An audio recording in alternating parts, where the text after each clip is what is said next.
Okay, good evening, everybody. Recording in progress. I would like to call this meeting to order. Before we begin the regular city council meeting, I would like to remind members of the public the city's meeting rules contained in the Downey Municipal Code sections 2105 and 2106. Copies of these rules are available in the back of the room, and these meeting rules prohibit any conduct that disrupts, disturbs, or interferes with the orderly conduct of the meeting. Unless addressing the city council or entering or leaving the council chambers, all persons in the audience shall remain seated. No person shall stand or sit in the aisles or along the walls, except for our police department at the time. And no person shall stand or sit in the aisles or along the walls, and no person shall block the doorways. All demonstrations, including cheering, yelling, whistling, hand clapping, and foot stomping, is prohibited. No placards, signs, posters, packages, bundles, suitcases, or large objects which disturb or impede the orderly conduct of the meeting shall be brought into the council chambers. All speakers who wish to address members of the city council, please remember, or staff, remember to do so through the mayor. That is part of our city rules. And members of the audience shall respect the rights of others and shall not create the noise or disturbance when others are addressing the city council. Speakers shall not yell, scream, or use foul language during their comments. Photography, audio, or video tapings may not be taken from any seat in the council chambers, may be taken, or the back of the room. There will be no videotaping allowed from the side or the middle aisles or from the front of the council chambers. The mayor may ask the city manager to remove from the city council chambers any person who, after a fair warning, violates any provisions of the Downey Municipal Code. Any person removed shall be excluded from further attendance on the item or matter pending before the council at the time of the removal. The person removed may re-enter the meeting upon completion of the said item or the matter. Any person removed a second time for violating the meeting rules will be excluded from further attendance at the meeting. In order to ensure that non-English speakers receive the same opportunity to directly address the City Council, the City of Downey will continue to follow Government Code Section 54954.3B2 and provide non-English speakers double the allotted time to make their public comments utilizing a translator. And I would like to add, we do have a translator. He is joining us today via Zoom. For those of you that need translating services, please let us know before you come up for public comment so that we can ensure that the translator is ready to assist you. All of the speakers will be given the allotted 3-minute speaking time as established by the Downey Municipal Code and unless modified by the mayor. I remind everyone that per the LA County's health order, masks are now required to be worn at all times while indoors. And as I indicated, I just called to order the regular city council meeting. City Clerk Duarte, would you please take roll? Yes, Mayor. Councilmember Alvarez? Present. Councilmember Ashton? Present. Councilmember Trujillo? Present. Mayor Pro Tem Pacheco? Present. And Mayor Frometa. Present.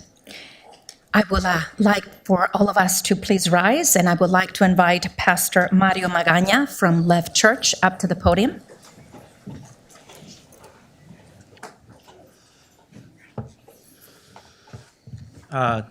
Thank you, Madam Mayor, for having me, and council members.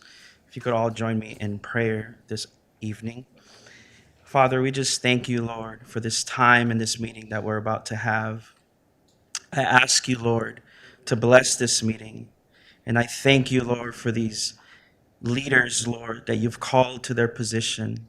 And I pray, Father, that you give them wisdom as they lead and make decisions, Lord. I pray that you lead them and that you bless this city, God, and that your hand would be over this city. I also pray for mercy, Lord, for we all need your mercy, God.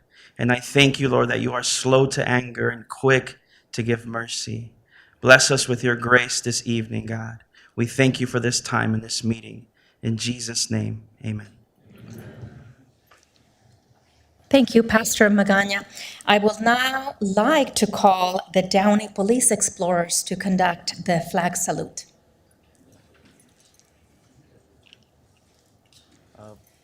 Please place your right hand over your heart. Ready, begin.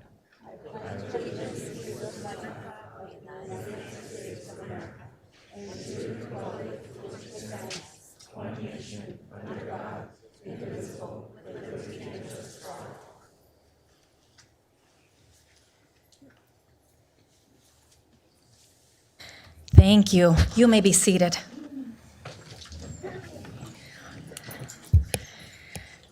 I would like to, this is a time for city council member announcements, requests for future agenda items, and conference and meeting reports. I will start to my far right, Councilmember Alvarez. Good afternoon. I just want to say that thank you everyone for coming today, and that will be it. That concludes my comments. Thank you, Councilmember Alvarez. Mayor Pro Tem Pacheco. Thank you, Madam Mayor. As always, I want to start off with just thanking you all for attending our council meeting. Thank you for being engaged in your community and for being present to be involved with your city. A couple of people I want to thank and recognize. We have our Chamber Executive Director, Michael Calvert, in the audience. Let's give him a round of applause.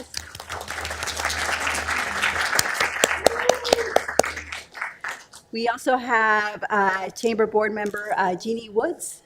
Can you please raise your hand?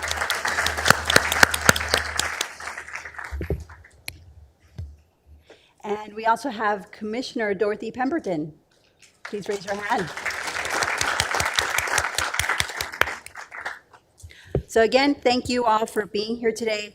A couple of events that I wanted to mention are a Zoom recognition event for Food Help, which was hosted by Assembly Member Cristina Garcia. Food Help was recognized as Volunteer of the Year for a dedication here in the city of Downey. Last year, they stepped up to the plate and they provided food and services to those individuals that needed food. And we have a lot of volunteers that help out at Food Help on 2nd Street and Downey Avenue. So this was a well-deserved recognition that they received. Also, last Saturday, I attended 2 ribbon cuttings for fire stations 2 and 4, which were the final fire stations that were completed out of our 4 fire stations. It was thanks to our Downey residents, thanks to you all, that approved the Measure S half-cent sales tax increase in 2016, that we were able to remodel and improve all 4 fire stations, our Downey Library, our Downey Theater, and our park. So it's exciting to see all the improvements and all the changes that's happening here in our city. Some upcoming events that I wanted to mention is a vaccination clinic at Downey High School this Thursday from 3:30 p.m. to 7:30 p.m. The vaccine that will be provided is a Pfizer shot, which this week received full FDA approval.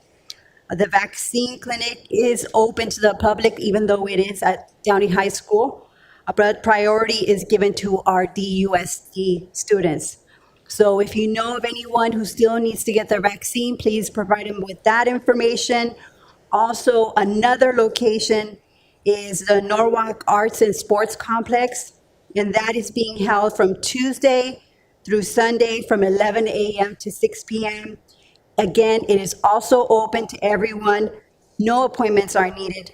At that site, Pfizer and J&J are available. The address for this vaccination site is 1300030 Clarkdale Avenue in the city of Norwalk. And this will more than likely be going on until the end of September.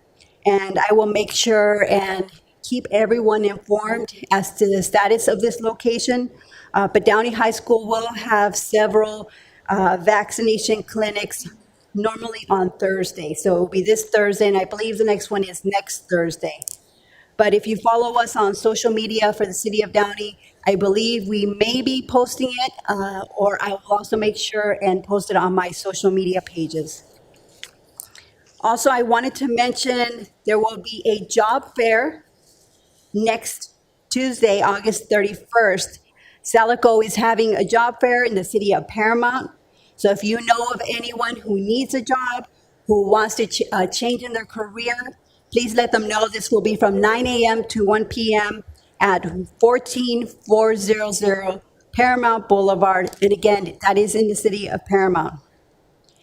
Also on September 9th, we are having a September 11th ceremony over at the Civic Center at 10 a.m. I hope you can join us as we remember the lives lost due to this tragic event that we will never forget. Again, September 9th at 10 a.m. And lastly, I just want to mention something, a legislative bill that will severely impact our neighborhoods. And it's more of a call to action for our Downey residents, a call to action to reach out to our Assembly member, Cristina Garcia. This is against SB 9.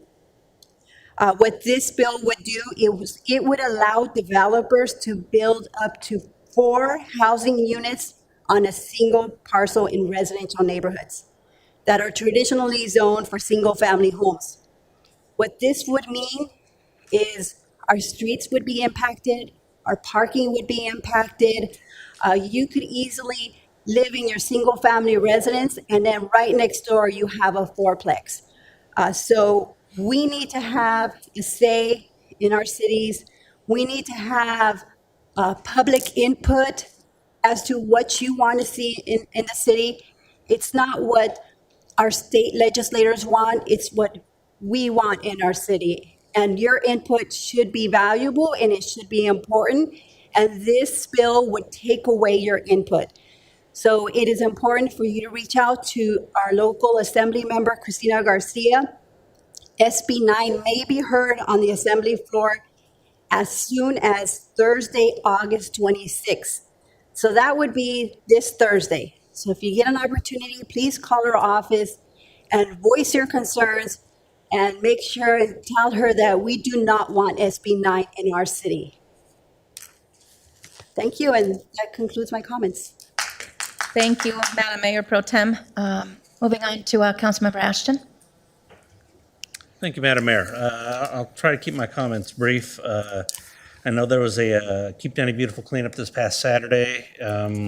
I know approximately 40 to 50 volunteers came out. I did want to thank each and every one of you for those that volunteered. I know Councilmember Alvarez was there as well. Thank you. Due to my work schedule, it's been tough for me to be able to make those cleanups, but I'm hoping to be able to find time to make those in the future. One other thing I did want to talk about, I mentioned this at the last council meeting, I'll mention it again.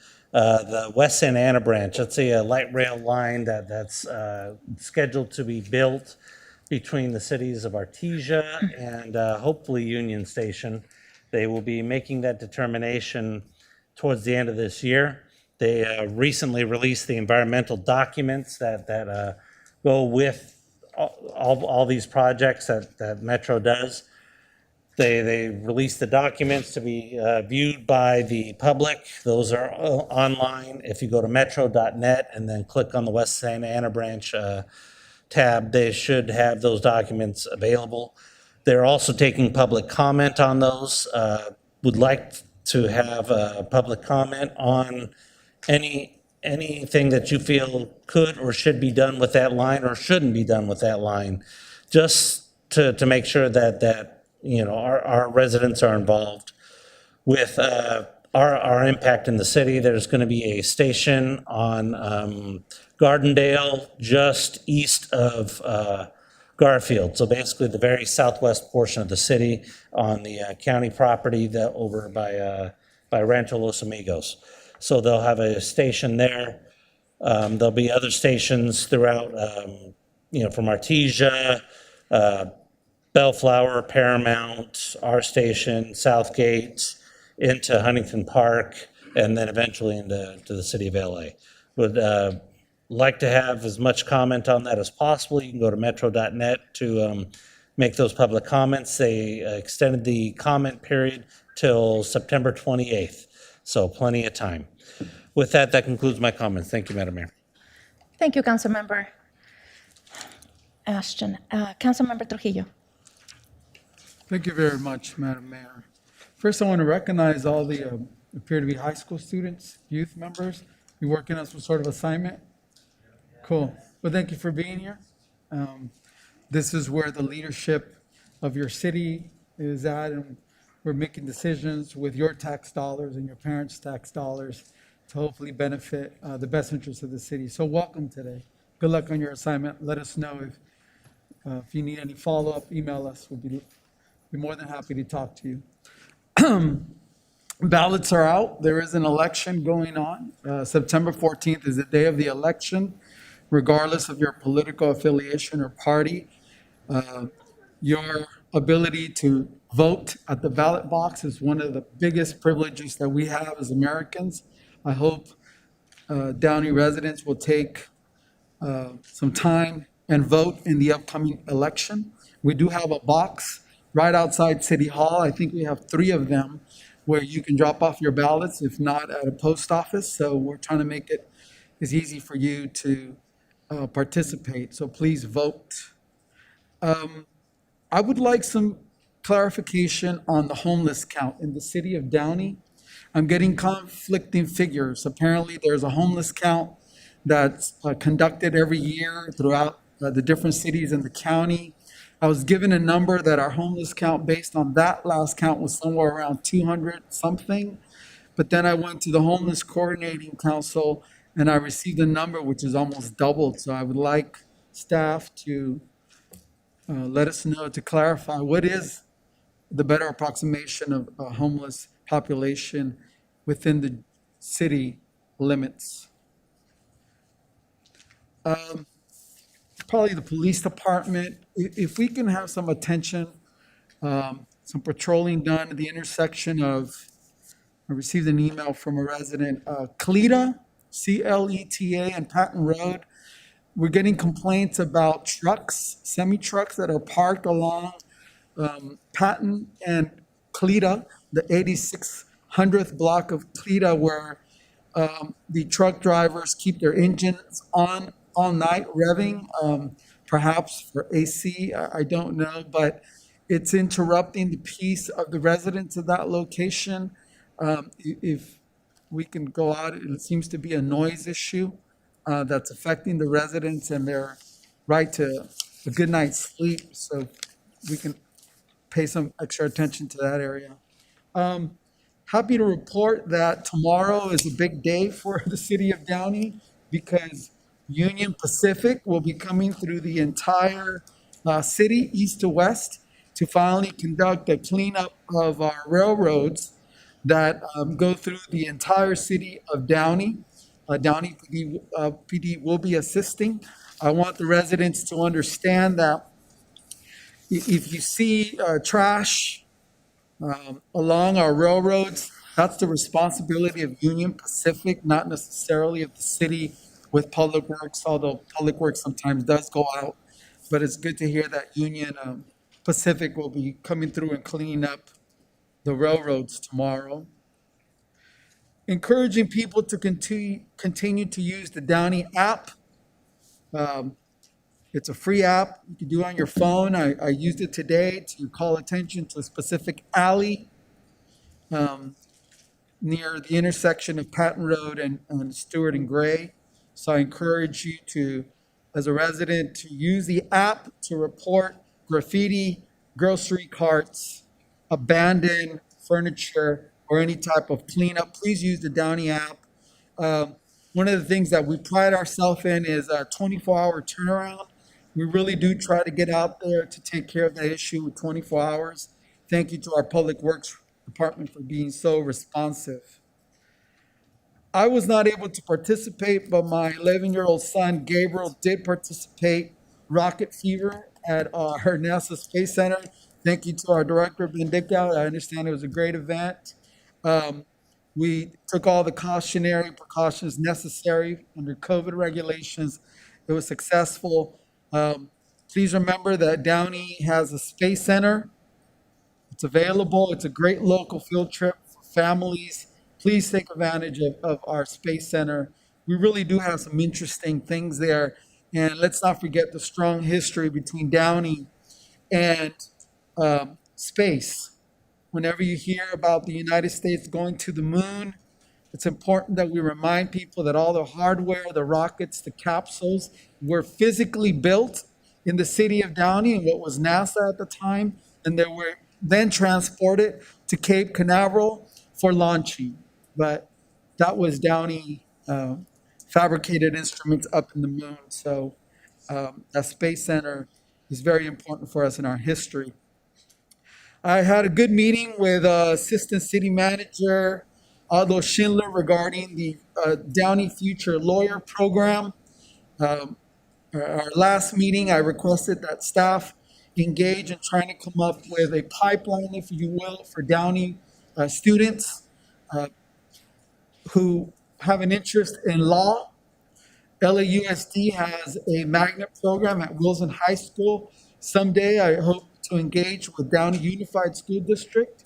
The idea of Mr. Schindler to see if we can do that. We're not ready yet, but we had really good discussions about engaging a local nonprofit, one that's dear and near to our heart, Kiwanis, about perhaps them being the sponsoring 501c3 nonprofit that can help us get this Downey Future Lawyer Program off the ground to give kids, students in Downey who have an idea or are curious about law to meet some of us lawyers here locally. Also had a really good meeting with Dr. Anthony Felix, a Downey resident, and we discussed the issue of prevention of homelessness. I have concerns that someday when this pandemic is over and the eviction moratoriums are lifted, we're going to have many landlords who have no option but to evict their tenants because they have mortgages to pay as well. We want to be ready to be proactive to take care of our own. What do I mean by that? I envision a program where if you're a Downey resident and you are a check away from losing your shelter, perhaps a family is close to losing a home, that we perhaps would be ready to help them, to get them to shelter, to perhaps pay their rent if they qualify, because it's less expensive to prevent homelessness than to come in afterwards and try to help a family get back on track. So I'm going to ask the city staff to engage Dr. Anthony Felix so he can tell you about the ideas that he has on our Take Care of Our Own program geared toward preventing homelessness. Congratulations to the fire department on the ribbon cutting of your fire stations. They're absolutely beautiful. I think what a lot of people don't realize is with the changes in the code and our homes becoming more fireproof, the fire department really had to evolve to not just being fire personnel, but really being EMTs and responding to a lot more healthcare related calls. Again, one of the best feathers in our hat here in Downey is our fire department, and those stations are reflective of the importance of our fire department. So we encourage you, take a look at them, and perhaps we can have field trips in the future for people who want to access it. They're really well done and very deserving. Our firefighters are of having this second home be the best that it can be. So I was really glad to be there. And the last thing is the Arts and Culture Subcommittee met. We had a really good meeting. I'm excited as a kid who participated in drama. When I was I still participate in drama as an adult, but it's at a different level. When I was a kid, I would participate in theater, and it was an interesting opportunity for kids who want to engage in theater. I think it'd be great if we had a local community theater, a black box theater. We're working on that. And perhaps having an annual talent night where we invite Downey residents to come and display their talent at our beautiful Downey Theater. A monthly art walk would love to bring that to the downtown Downey Art and Wine Nights, along with the music festival and film screening. So we're actively meeting to try to bring some of that art and culture to Downey. With that, thank you so much for your patience and listening to all my comments. Thank you, Madam Mayor. Thank you, Councilmember Trujillo. Good evening, everybody, again. It is so nice to see all of you, especially Calvary Chapel's government class. Thank you, students, for being here. I know that over the course of the time, we do get various classes from our schools. They're here on assignment, and so we thank you. This is really government at work. And it's been said many times that, a nation divided will not stand. And that statement rings true for our communities. A community divided will not stand. I want you to know that this year, Downey celebrates its 65th anniversary. And one of the things that has made Downey the special city that it is, and the reason Downey continues to be an aspirational city, is because the councils that, the mayors that have led before us, our predecessors, really believed in having a nonpartisan council. And knowing and understanding that while we may have political preferences and affiliations, that as a community, we come together and we express our ideas, and we look for ideas that are best for our community as a whole. Many of you that are part of the greatest generation, you have shared, and these words have also been uttered before, that when real Democrats and real Republicans and perhaps real independents were running our country, we didn't hate each other. We didn't vote for parties.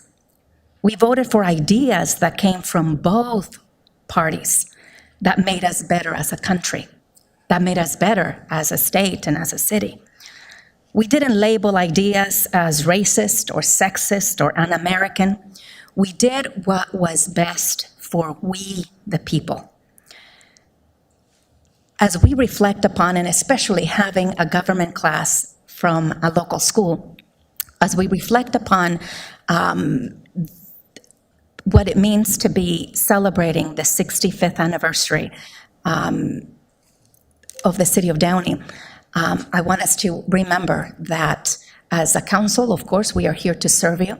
And one of the reasons Downey has been successful is because as your council, we serve you, and putting political parties aside.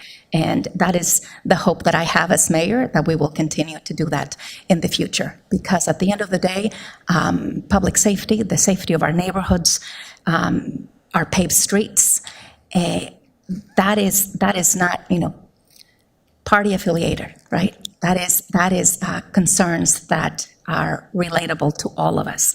So thank you for being here with us tonight. I want to keep my comments brief. I do want to welcome, again, the commissioners that are present, Dorothy Pemberton and Jeannie Wood. Thank you. You ladies are involved in so many commissions, and I thank you for that. I also want to welcome Michael Calvert, Executive Director of the Chamber. I do want to welcome also my husband and two of my children that are here also from the local high school. Thank you for joining us tonight. This is really government at work. Thank you for joining us. I don't want to repeat everything that has been said by the previous council members. We've had very busy time these last several weeks since we last met. We had a very successful end to our concerts in the park for a few weeks. And those concerts range from 500 to up to 1,000 people. And I had the opportunity to talk to many of you that attended those of you that are watching via YouTube, it was a pleasure to talk to you. And we also had, for 2 out of those weeks, we had a mobile vaccination unit. I want to share with you, and again, if you have been following me, I do have a mayor's column called the Mayor's Corner that is published in both English and Spanish in our local newspapers, the Downey Patriot and the Downey Latino. And this month, my column is a little late. It will be coming by the end of this week. And I'm not going to repeat everything that I'm going to share with you in my column, but you can see this column appear later this week. But I do want to share with you that I am quite optimistic. Even though COVID continues to rage on, especially the Delta variant, I am optimistic with our city of Downey. The latest data shows, as of August 19th, the Department of Public Health shows Downey with a vaccination rate ages 12 and up with at least one dose, one shot, at 73%, 73.1%. And for adults 65 years of age and older, we are now at 91.2%. And so that is really good news. I know that our local hospitals continue to see a very great increase in the number of hospitalizations, and as you know, these continue to be amongst the unvaccinated, and we just want to continue to be safe. And as your leaders, we continue to lead against a backdrop of the pandemic, and it continues to be a bit uncertain. But I just want to encourage you, to those individuals that perhaps are watching us via YouTube, please get your vaccinations. Flu season is right around the corner, and we want to make sure that we get at least 75%. So we are at 73. We're almost there. And really quickly, I do want to give a shout out to Ben Dicko for the rocket fever. I was there a couple of weeks ago. It was a very well done event. Thank you. Thank you for, it is really the premier event in the LA region. While other places are still closed, here we are, the city of Downey, the Columbia Space Memorial Center is still moving forward with the activities. It was at a much lesser scale, but yet we were able to welcome many families. And in fact, our own Ben Dicko was also interviewed by Channel 7. So thank you, Ben, and your team for all of those great efforts. And I know my council colleagues have also mentioned about the fire stations. None of the Measure S projects would have been able to have been completed without the support. It was an overwhelming support that you, Downey residents, you voted, over 72% voted to pass Measure S. That was the half-a-cent tax increase. And with that, the parks got renovated. You got 4 brand new fire stations, a brand new library, 10 new police officers, a new communication system. And again, there are not many cities around us that can celebrate all those accomplishments, but that is thanks to you and also to the vision of our city manager. And certainly, I want to thank our assistant city manager, John Oscui, for leading the Measure S projects. Thank you. I do want to ask, again, my column will be out later this week. Please look for it. I will have additional announcements and additional information. I do want to acknowledge, of course, our first responders, our fire department, and our police department. And I would like to ask also our police department I've received some notifications from our residents regarding RVs parked along Woodruff Avenue between Stewart and Gray and Imperial. And apparently, these vehicles are not moving, and they are generating a significant amount of trash along those areas. And there's a significant amount of debris. So if we can please take a look at that. I do want to acknowledge Captain Murray and the department for continuing to monitor speed enforcement in our city. That continues to be an issue throughout various segments of our city as our schools have opened back up, and we have also a lot of young drivers. I just want to make sure that we are safe. And I know we've continued to impound vehicles that have been caught doing donuts in many parking lots, and continue to conduct speed enforcement activities. So please, let's continue with that. And also, there's been several residents, although that have contacted me regarding again, debris, trash in various segments of our city. I know we started the campaign, the Bennett campaign, but some of these have to do with properties not being kept, and certainly cars and lawns. And we want to make sure that we have code enforcement go out and give friendly reminders to our community members about what our municipal codes are all about. And thank you again for joining us this evening. And at this point, I would like to come down and do some presentations. We have some exciting presentations.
Our first award of the evening goes to a very special individual. And Mayor Pro Tem, if you can please, Mayor Pro Tem Pacheco, if you can please join me down here.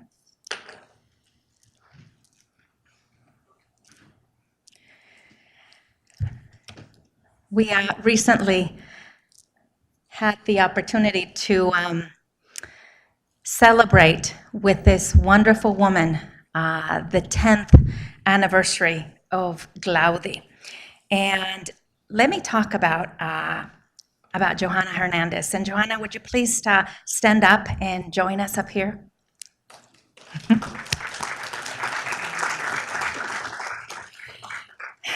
This is Johanna Hernandez. She's a couture designer specializing in empowering women of all shapes and sizes with bold, elegant styles. And she's made in the cosmopolitan city of Los Angeles.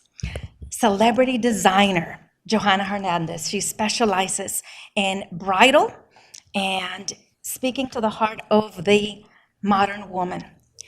Johanna has been a fashion designer with more than 17 years of innovation in the clothing industry.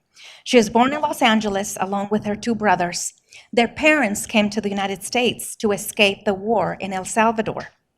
As a child, Johanna accompanied her parents to see them work in factories producing garments for global brands, including Calvin Klein and Tommy Hilfiger. There, she learned about garment construction and the manufacturing processes and began designing her own clothing as a hobby with her mother. Naturally talented, the Fashion Institute of Design and Merchandising, she became the head of Bebina Jeans and Cappuccino Jeans in 2004 at the age of 19. Her first collection for Bebina Jeans was featured in the Wall Street Journal, sharing how the fabric was the same quality as Japanese denim, but at a lower price. She then departed to pursue freelance work at various clothing companies, including Seven, Jeans, and Lane Bryant. In 2011, Johanna established Glaudi by Johanna Hernandez, a bridal and couture evening gown line. Glaudi is named after her mother, Gladys, to share that the brand came from the family's hard work. The store Glaudi is here in Downey, California, opened in 2016. Excuse me, it was opened in 2011. And in 2016, opened in 2019, excuse me, opened in Beverly Hills. Joanna received, she was inducted into Downey High School's Hall of Fame a couple of years ago. And during COVID-19, Glaudi made thousands of masks for frontliners in hospitals and public safety. And I have a beautiful one here that I do wear for fancy occasions. And operating by her motto, God is fabulous. Ms. Hernandez also hosts Bible studies for women and mentors youth through the Big Brothers, Big Sisters program, in addition to her constant fundraising and advocacy for underserved children throughout Latin America. She's a sought-after speaker in her field, and she has served as a designer judge on the international TV series, The Fashion Hero. She's recognized as a Fiat Design campaign winner. She was notably selected as one of the top 13 designers in the United States to participate in the 2013 NBC series Fashion Star. Among other honors, she has been profiled as one of People in Español 25 Most Powerful Women in 2014, Latina Magazine's 30 Under 30 in 2015, and one of the 50 most influential women in Latin America in 2019. She was featured for being the youngest Latina business owner in Beverly Hills. In 2020, Joanna was the first Latina to grace Beverly Hills Courier's cover since 1965. She was inducted into Marquis' Who's Who directory in 2020, and Joanna is proud to be the first Salvadoran American to show during Paris Fashion Week, and is emphatic about designing for and representing all bodies in her collections. She was inducted, as I said, into the Hall of Fame in Downey High School, her alma mater, and she says is one of the country's best schools. But I wanted to recognize her today for all of these reasons, but mostly because she really embodies what the spirit of Si se puede. We can do this. And as an immigrant myself, parents of immigrants, it's not easy to come to a foreign land. And I believe that, as Joanna believes, we can be victors or we can be victims or of circumstances. And this powerful woman shows us and shows people that regardless of your circumstance, you apply yourself, you work hard, and you can achieve anything and everything you set your mind to. And just some weeks ago, Mayor Pro Tem Pacheco and I were invited to, along with former Mayor Rick Rodriguez, along many others, we were invited to Beverly Hills to celebrate the 10th anniversary of Glaudi. And she had an outdoor fashion show, and it was absolutely remarkable. And it was the most beautiful thing, and I was so proud, Joanna. I was so proud. And with that, I'm gonna give you the Mayor's Legacy Award. And it reads, in recognition of your selfless dedication and always going above and beyond for others, your heartfelt efforts and accomplishments have been of enormous value to our community and have helped to further the common goal of making our city, Downey, a better place for all. Thank you for leaving a legacy of service and generosity in our community. Joanna, you're amazing. Thank you. Thank you. Mayor Pro Tem, would you like to say a few words? I'm really going to make this brief. So I had the pleasure of meeting Joanna back in 2019 when she was inducted into the Downey High School Hall of Fame, the best high school in the country, in the world. So we both graduated from Downey High School, but that's when I had the pleasure of getting to know her. And after I met her, I seen how much of a wonderful person she is, not because of what she's accomplished, but because of her heart. And that was instilled by her parents, by her mother, who's here present, and unfortunately, but he will always be remembered, by your father, who I also had the pleasure of meeting. But you have a heart of gold because of what you gave last year in 2020. When there was a need, you stepped up. You stepped up and you provided masks to healthcare providers and people that needed them. So because of that, I'm truly honored that you're here. Thank you, Madam Mayor, for recognizing her for her accomplishments, but not only that, but her heart of gold. So thank you.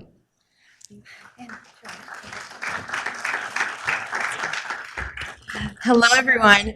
So first of all, I'm just so happy to be a Downey girl. I've been here since middle school to high school, but first I grew up in Compton, guys. So I came from the CPT to Downey to Beverly Hills. So I've been around, but I have to say that Downey honestly is my hometown and I love it. I still live here.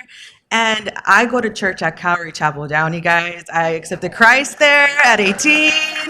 So Calvary Chapel, yes.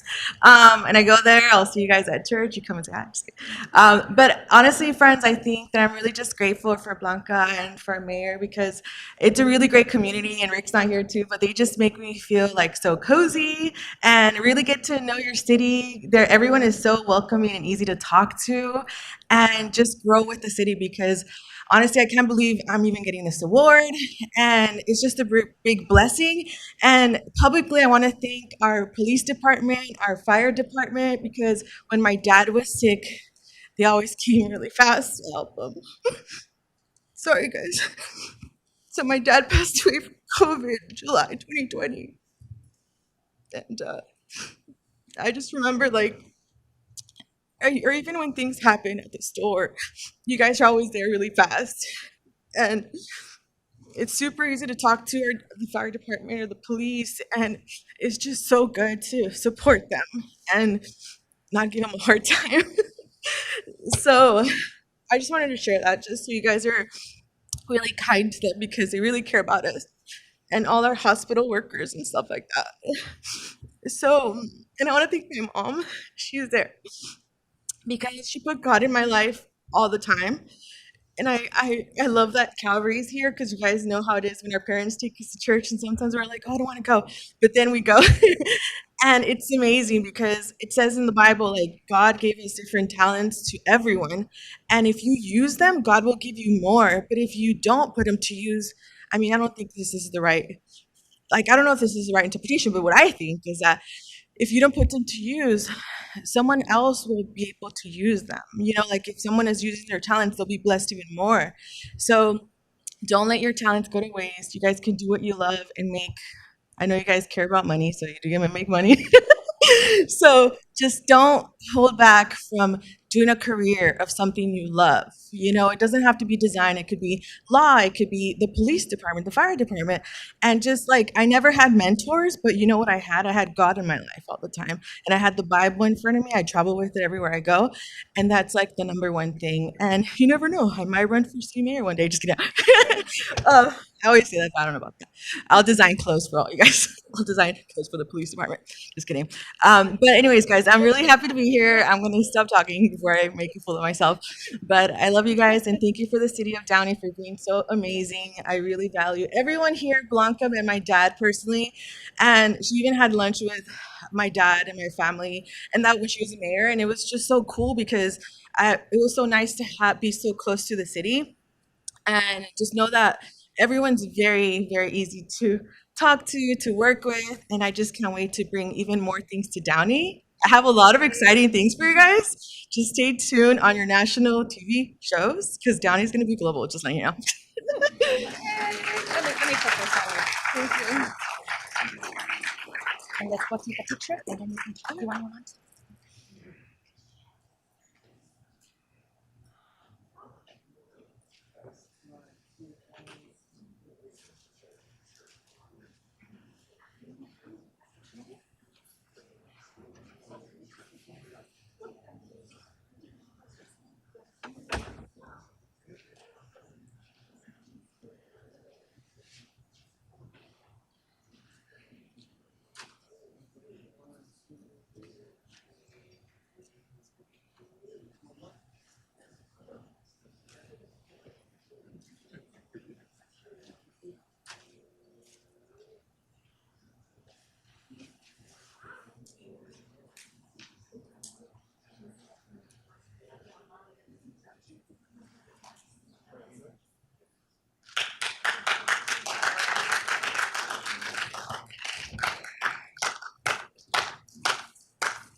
Okay, we're moving on now for certificates of recognition for the California Highway Patrol. Captain Murray, would you please come up?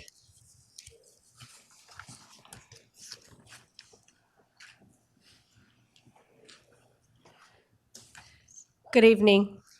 It's my pleasure to introduce and welcome Captain David Mueller from the California Highway Patrol for the presentation of the California Highway Patrol 10851 Awards. Captain Mueller? Thank you, Captain. Thank you, Mayor, City Council, and the good people of Downey. If you could indulge me for a moment, today I attended the services for Officer Jeremiah Hart, who died August 8th of COVID. So please, prayers for his family, but importantly, take care of yourselves, your health and your safety, however you see fit, because we're not through this yet. So it's that time again for the 10851 Awards, brought to you by the California Highway Patrol and AAA. So let me put all my things in order here. We have a lot of awards. I would like to recognize a few of your officers who are not here today to accept them. Officer Alejandro Hernandez, who earned a first and second award. Officer Alan Rodarte, who earned a second award. And Officer Roseanne Trong, who earned a first award. Now, what these awards are, they look like little license plates. And they say 10851, which is the vehicle code for a stolen car. And this is well sought after hardware for officers. They work hard to get them. The criteria to get one of these awards is you have to make 6 arrests of an occupied stolen car, or you have to recover 9 stolen vehicles, 3 of which have to result in an arrest, or you have to provide information to identify a theft ring that results in at least 2 arrests and 10 vehicle recoveries. So, that being said, should we line up all these people, as we call them? I guess, could I call them down, or? Yeah, gentlemen, you want to come down? I'm going to do them kind of in order of the award. Our first recipient, Nathan Ampudia, Officer Nathan Ampudia. Now, if I give you guys the wrong certificate, play it off like I gave you the right one, and we'll just shuffle them around later. Oh, and then you have some. Yes. Okay. Actually, why don't you come this way and then we'll. All right. Next, we have Officer Emmanuel Castro. Emmanuel actually got a first and second award. So, congratulations. I got too much stuff up here. Oh, yeah, and you guys probably want these things too, since that is the actual prize. Next, Officer Oscar Lopez, first award. Congratulations.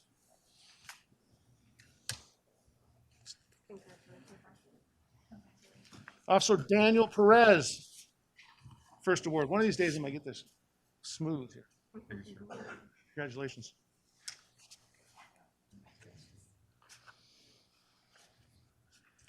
I used to run our vehicle theft unit.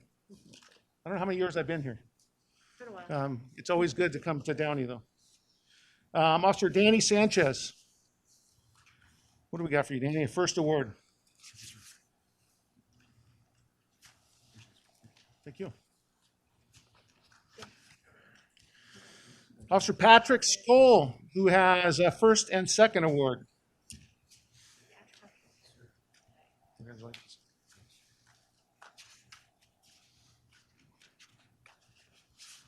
All right.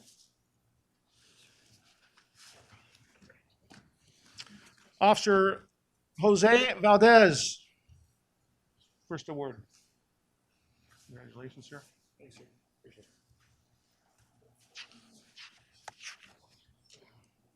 All right, now we get into some heavier iron here. This is Corporal Calvin Miller, his first Master Award.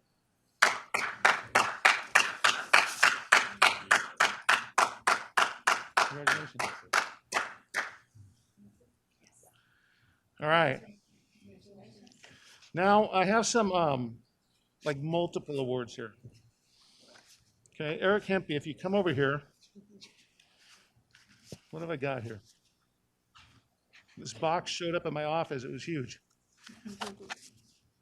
4th, 5th, and 6th, and his 5th award also is a Master Award. Congratulations. Got too many hands here. All right, this last one. Come here, Kurt. Stand over here. So, you guys know who Sir Edmund Hillary is? Climbed Mount Everest, right? And when he got to the top, what did he see? Right, said nothing. There was nothing higher than what he got, and that's what Kurtz is here for. There is nothing higher than what Chris Kurtz has done here. These are by definition of the rule book his last awards because he cannot achieve anything higher than what he has here. Every time I come here, the guy has like a fistful of these things. This is his 21st, 22nd, 23rd, 24th, and 25th award. His 25th award is a Lifetime Achievement Award. And it's different from all the rest. It's gold and has a little sapphire in it. But that's quite an achievement. That is about, I don't know exact numbers that he did, but 225 at least abandoned vehicles recovered and at least 75 occupied vehicles. So 300 vehicles, stolen vehicles recovered. That is quite an achievement. So congratulations.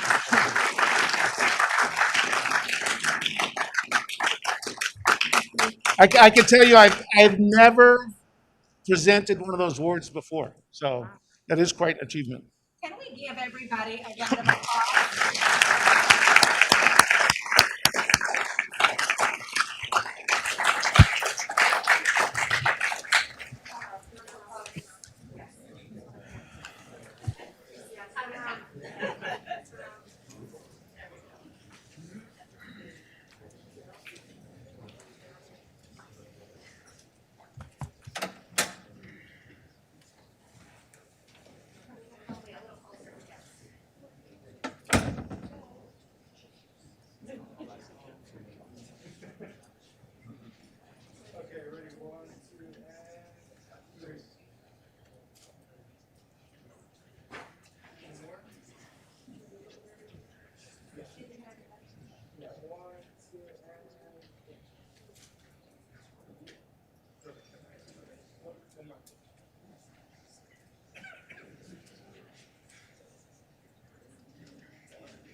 Did I not have somebody one?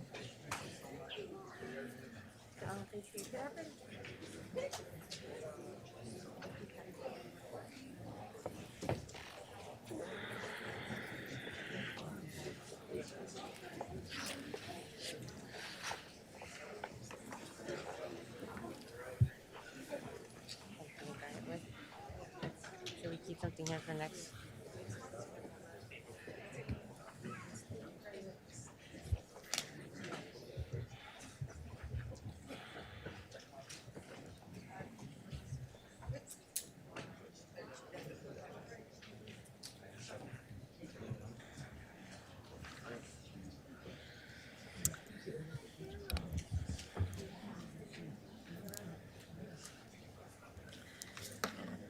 We really have quite an amazing police department.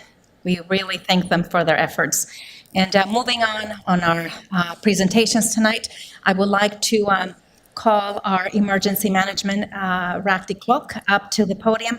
Rakti is going to give us a presentation on the City of Downey emergency, how we've been doing regarding COVID-19.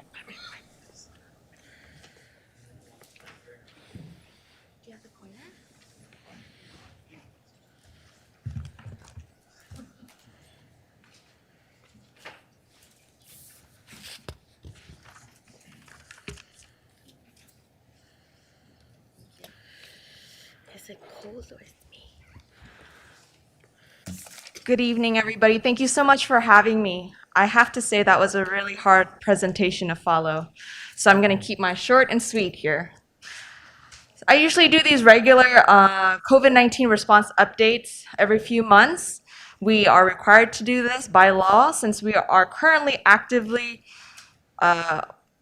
with our emergency proclamation. So with that, this presentation will cover the end of April through August 24th.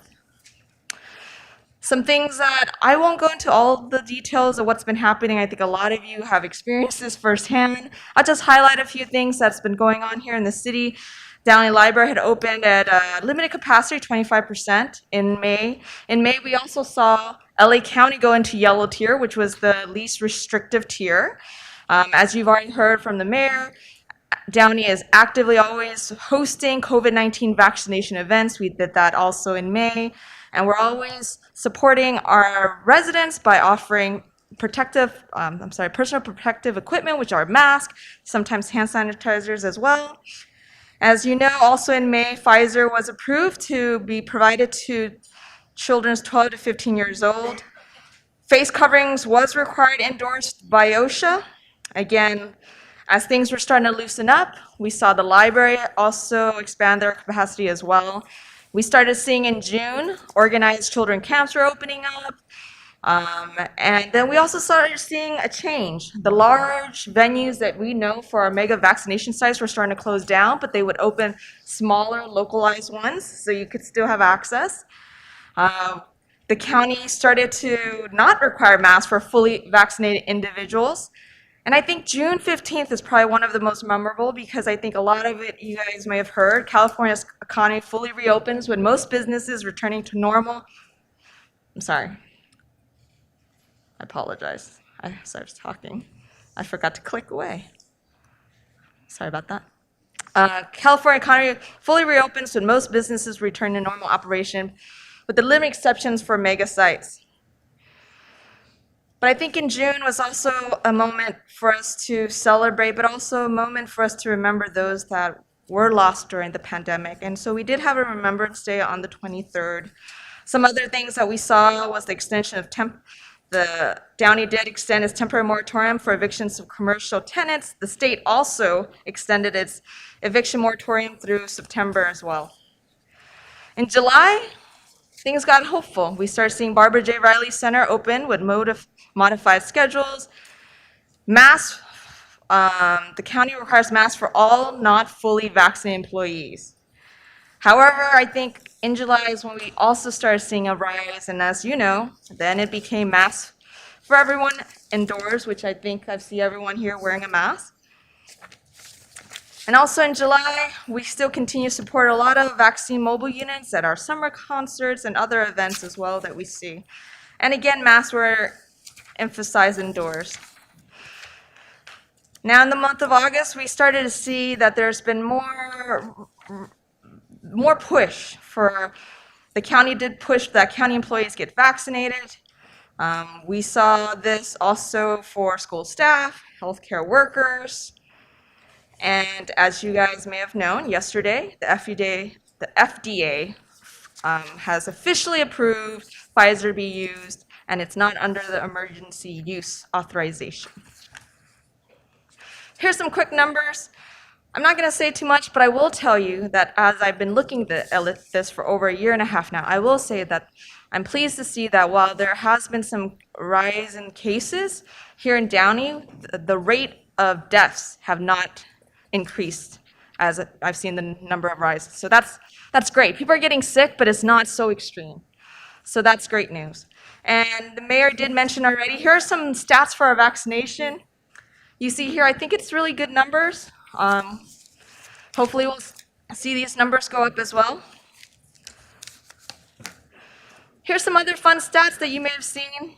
I won't go through it too much, but I will want to recognize that we do have employees who take any calls related to COVID-19, and there's only 2 ladies, and they've taken more than 4,000 calls since this pandemic started to address any COVID-related issue. And so I do want to recognize some of the efforts that's made by other city employees. Our Emergency Operations Center is at our lowest. We continue to monitor and respond accordingly. We still continue to distribute supplies to our partner agencies. I think on the more fun side, and you may have seen this too, whether it's in person or virtually, I think the city is always continuously trying to engage the residents. We see through the space program, our early childhood program, Parks and Recreation have their summer aquatics, Mayor's superhero movie nights, Downey Camp Downey. We recently had National Night Out, so those are great things, and I've always seen people wear masks and try to social distance during those events, so that's good to see. Here's some other stats related to our business assistance. I'm not going to go through this, but I just want you to know that there is still funding available to help our local businesses. And so please reach out if you know, or if your business, or you know if someone's business is struggling. And the same said, there are resources available to assist individuals who are struggling with rentals or covering that. And so resources are out there. And again, we do have our COVID hotline. Feel free to call that and they can help direct you. So usually I also take a slide to say, so what's the latest health order? Mask up. That's really it. Masks required indoors and at mega events, regardless of vaccination status. If you want to know more details, because there's a lot more details depending on which, business you're in or what you're trying to do, you can visit our website. It provides links to a slew of different resources. And if all else and you're not sure, call 562-299-6711. That COVID hotline has been active during this entire pandemic and will continue to be so as we see as needed. Any questions? Thank you. Thank you. We appreciate your leadership as well. I know you're very active also with CERT, the Community Emergency Response Team, and we know that our community has continued to be responsive and active. And I do want to acknowledge our city staff, Judy Montenegro, and team, and the team of another individual, Monica, I believe, who continue to take a lot of calls from the public regarding COVID-19. So thank you for the update. Council colleagues, does anybody else have any questions or comments? I had a question. This coronavirus hotline, just for clarification, it is still being answered by a live person. People aren't being routed to different numbers. Yes, and I actually would like to recognize the 2 young ladies, are Vanya, who's sitting right over here. She's been doing it since the start. Judy, I believe she's not here today, but they're always picking up the phone, and they speak both English and Spanish, so it's fabulous. And so if it gets overwhelming, so talk to an individual who can help guide you. Feel free to call. Thank you. Thank you. Thank you, Vanya. I did not recognize you. Thank you for answering those calls.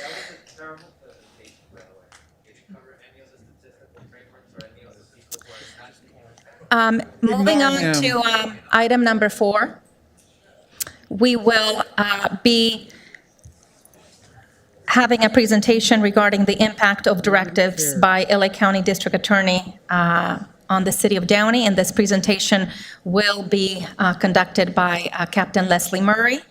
I will be taking public comment regarding this presentation right after this presentation.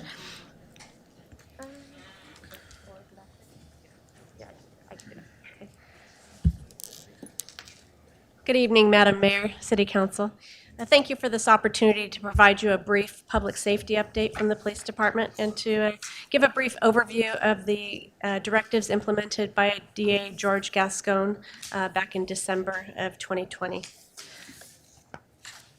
So during the presentation, I'm just going to give an overview of some of our crime statistics, and then I'll go through some of the directives, and then I'll talk a little bit about how, what the impacts we've seen at the Downey Police Department with relation to the directives. So this first slide I'll show you is our UCR index crimes for a 5-year period. And these are crime statistics that we compile monthly, and they're reported to the FBI. They're used nationwide to compare crime statistics.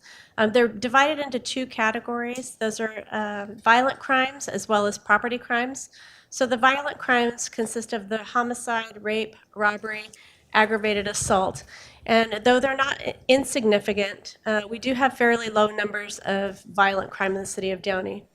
And when you look at our property crimes, they're a little more prevalent in the city. But if you look at a 5-year trend, we've seen a downward trend in the property crimes as well, with the exception of a slight uptick of auto theft this year.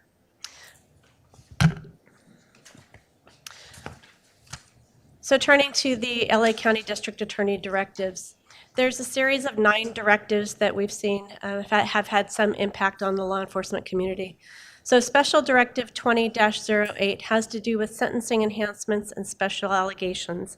And those are related to prior strikes, including the 3 strikes law, gang enhancement, firearms allegations, bail enhancements. So typically, someone's convicted of a crime, there's a sentence that goes along with that crime. But in the past, if somebody used, say, a firearm to commit a robbery, an enhancement to add additional time to that could be included. But under this special directive, that's no longer a consideration for sentencing.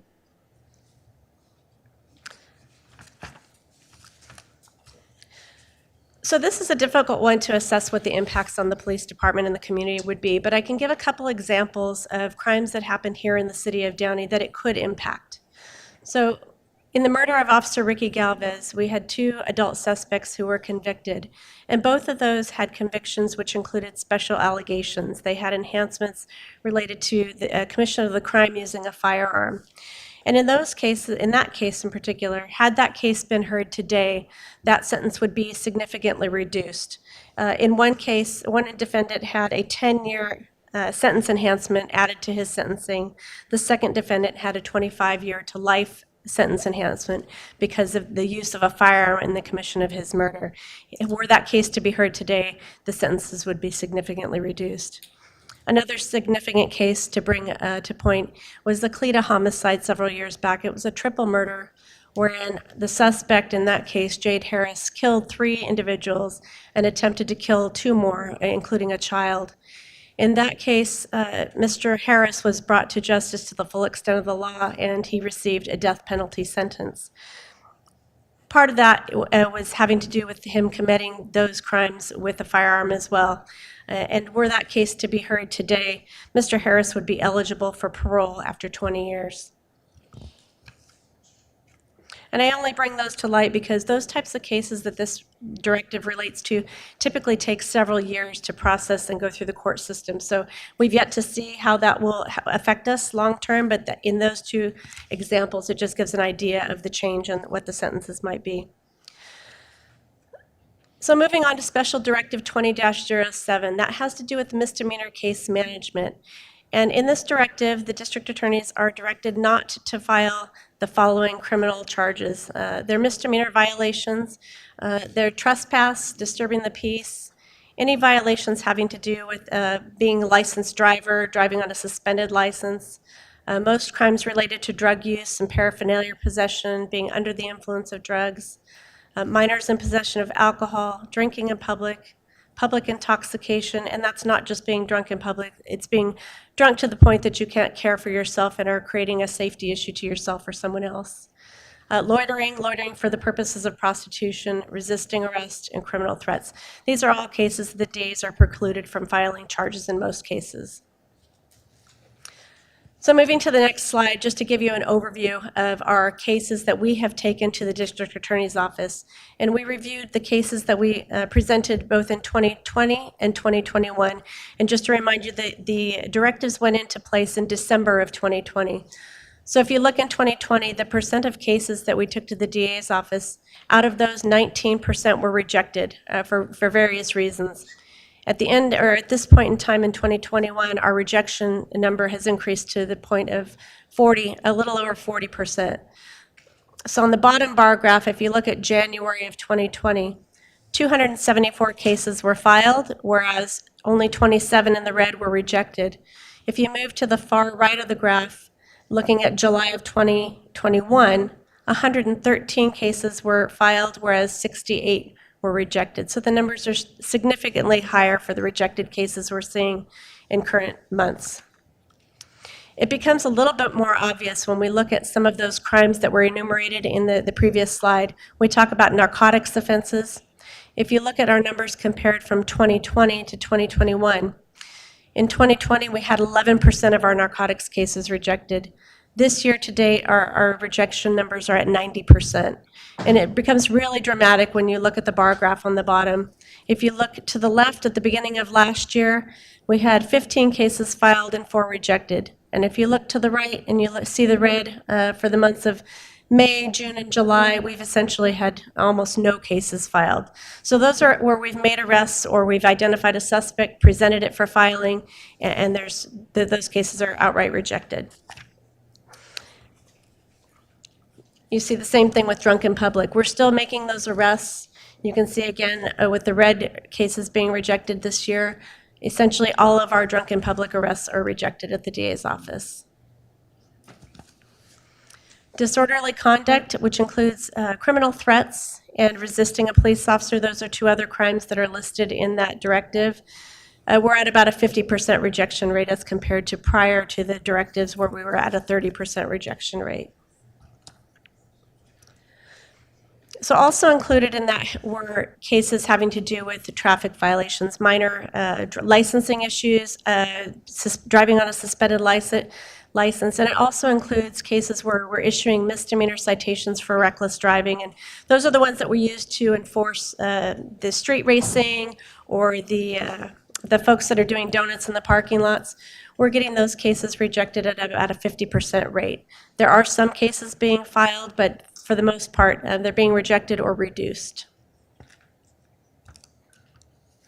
So some other directives that are worth mentioning, they're difficult to see the direct impacts, but nonetheless, I think it's important to share with you.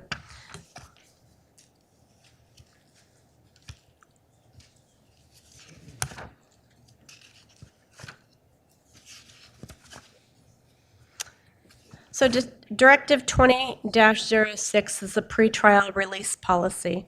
And essentially, you may have heard it as the zero bail directive. So this is basically aimed at reducing the time that folks spend in custody prior to their trial date. So only the most serious of crimes is bail used and folks left in custody. 20-09 is our youth justice directive. And it basically precludes filing of any misdemeanor cases against the juveniles that are in commission of crimes. It also precludes any enhancements from being filed, and juvenile cases are no longer able to be sent to adult court. In the past, the most serious cases sometimes were evaluated and prosecuted in adult court, but that's no longer the case.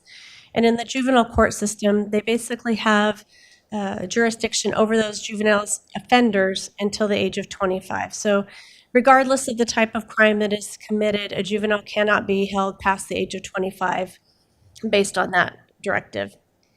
The habeas corpus litigation unit reviews convictions for due process violations or constitutional errors. The mission of this unit is to ensure justice is done. In some cases, it includes ensuring the outcome of a particular case is consistent with the office's current views of what constitutes a fair and just conviction, and that the sentence is fair by today's standards. So it can also entail a recommendation to be considered for resentencing to a lesser term, even if that crime was sentenced prior to the directives being implemented. The death penalty policy. This directive precludes the option of the death penalty as a sentencing option in this case. And if we go back to the Jade Harris case I mentioned, where the triple homicide was in play, and if that were today, the death penalty would not be considered as an option in sentencing. The Victim Services Unit expands the services to victims.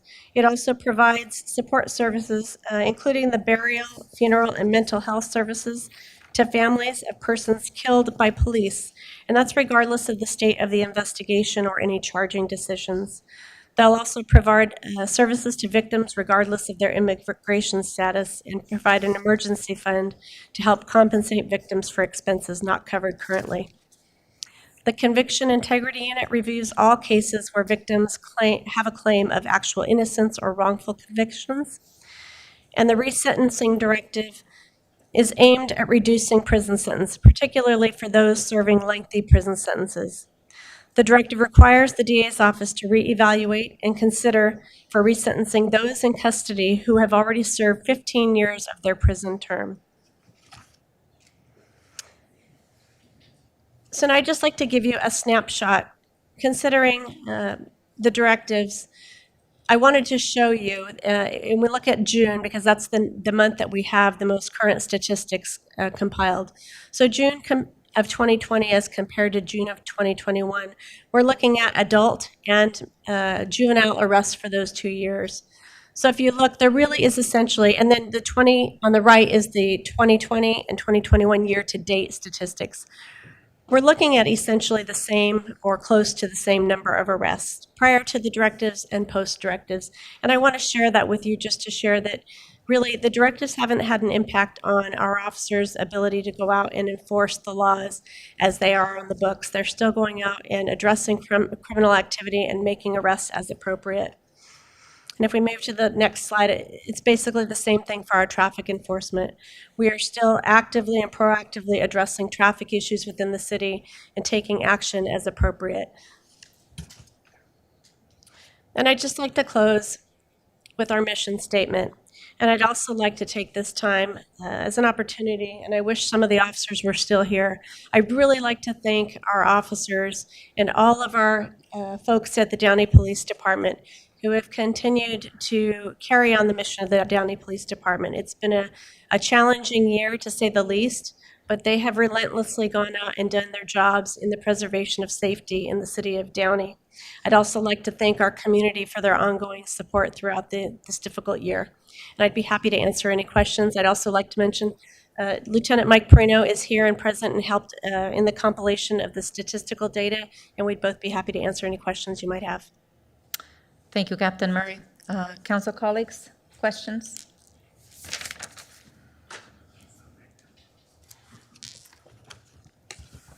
I have a couple questions, Madam Mayor. And before I ask questions, Madam Mayor, I want to make clear for the record that I conferred with the city attorney and regarding this item, and she's concluded that I may participate in this item as my employment with the County District Attorney's Office is exempt from the conflict of interest rules pursuant to Government Code Section 82030, subsection B2, and my personal finances as a civil service employee with civil service protections through the County of LA is not impacted by this item pursuant to California Code of Regs 18702.5, subsection A.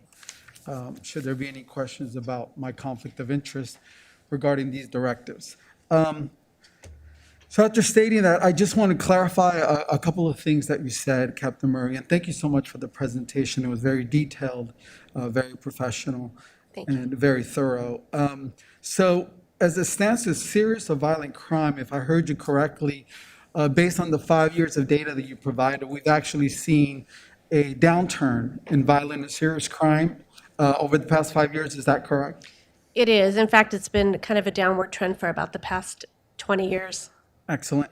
And if I heard you say correctly, none of these directives have had any impact on the ability of our officers to continue to patrol our streets in Downey and to make arrests as necessary, correct? That's correct. In fact, the number of arrests post December 7th, when Mr. Gascon took office, has been about the same level. That's correct. So if Downey residents are if facing a situation where they're faced with harm, if they pick up the phone and continue to dial 911, there's nothing about these directives that will stop our office, prevent our officers from responding. Absolutely. So regardless of the directives, the laws are still on the books.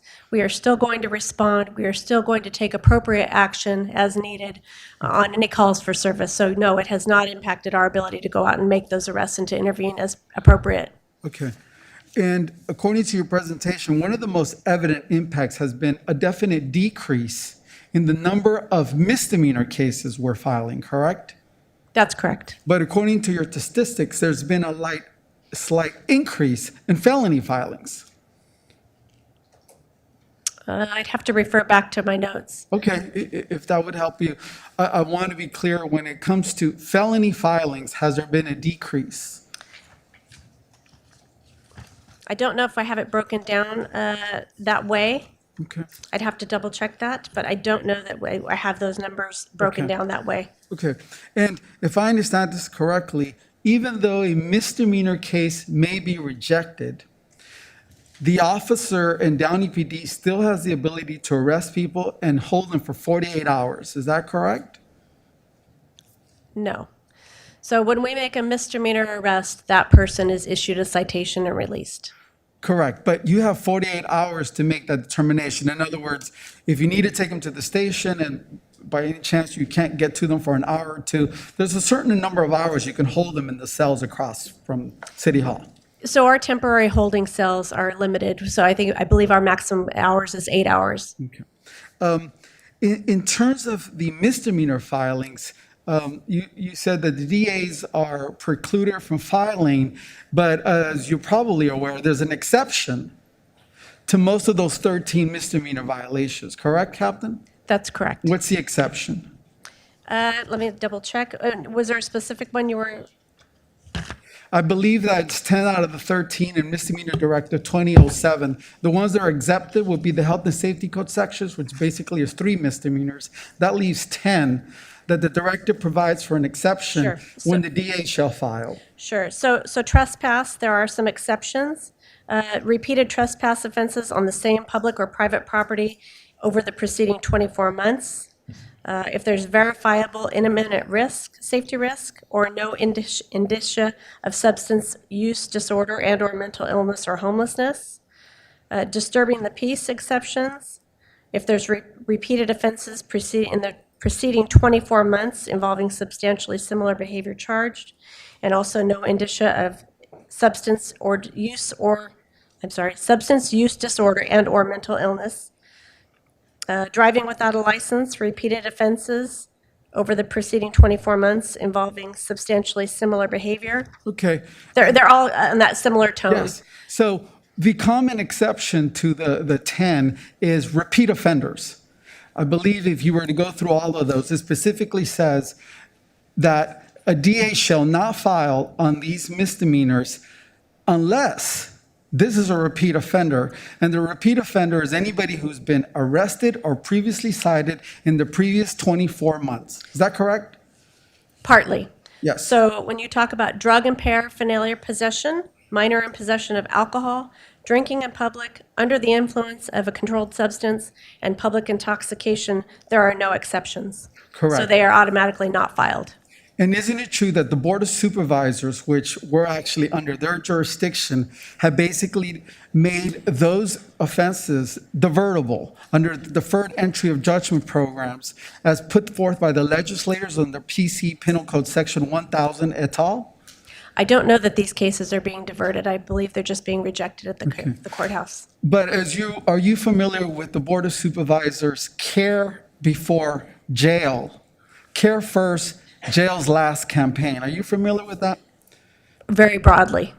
And isn't it true that in 2017, the Board of Supervisors voted to close Men's Central Jail, our largest county jail holding facility? That's correct. Yeah, and they're supposed to give us recuperative beds locally under the idea that people who are addicted or facing mental health, instead of us putting them in jail, we would put them in a more health medical setting, correct?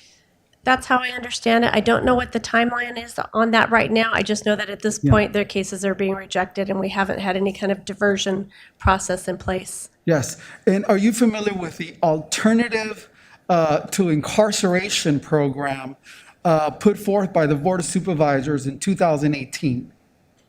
I'm not familiar with it. So as far as you're aware, Downey has not been notified that the Board of Supervisors has a program called Alternatives to Incarceration. Is that correct? We are not working with the County Board of Supervisors on that program. Okay. Are you familiar with the 10 pilot sites that have been started by the County Board of Supervisors under the Alternative to Incarceration program? No. Okay. A question to the city manager or his representative. Have you been contacted by the Board of Supervisors regarding their Cares First, Jails Last campaign for addicts, homeless, and mental health cases? Madam Mayor, if I may.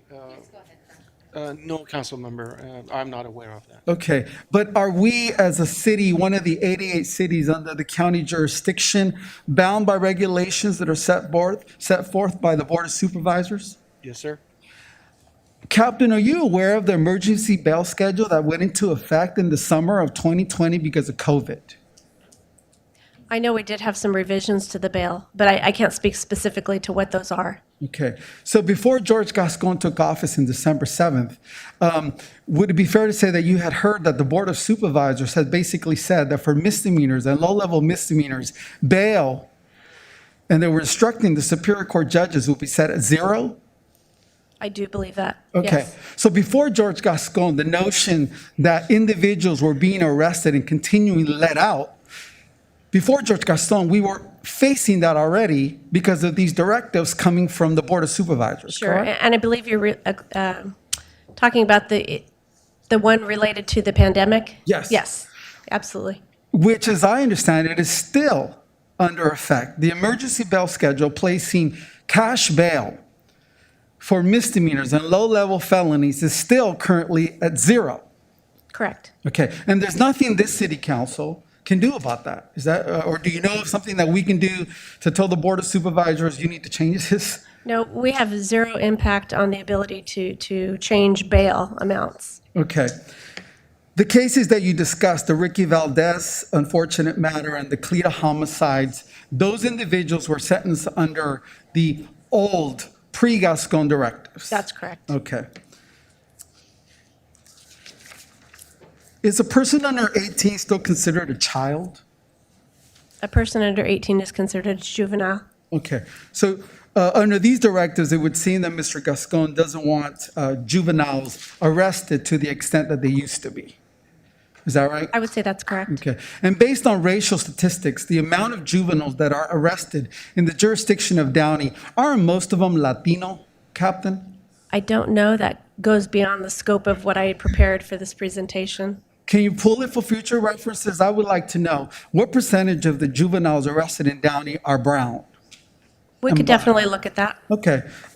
If we can get that information, I would like racial statistics on the number of brown children that we're arresting in Downey.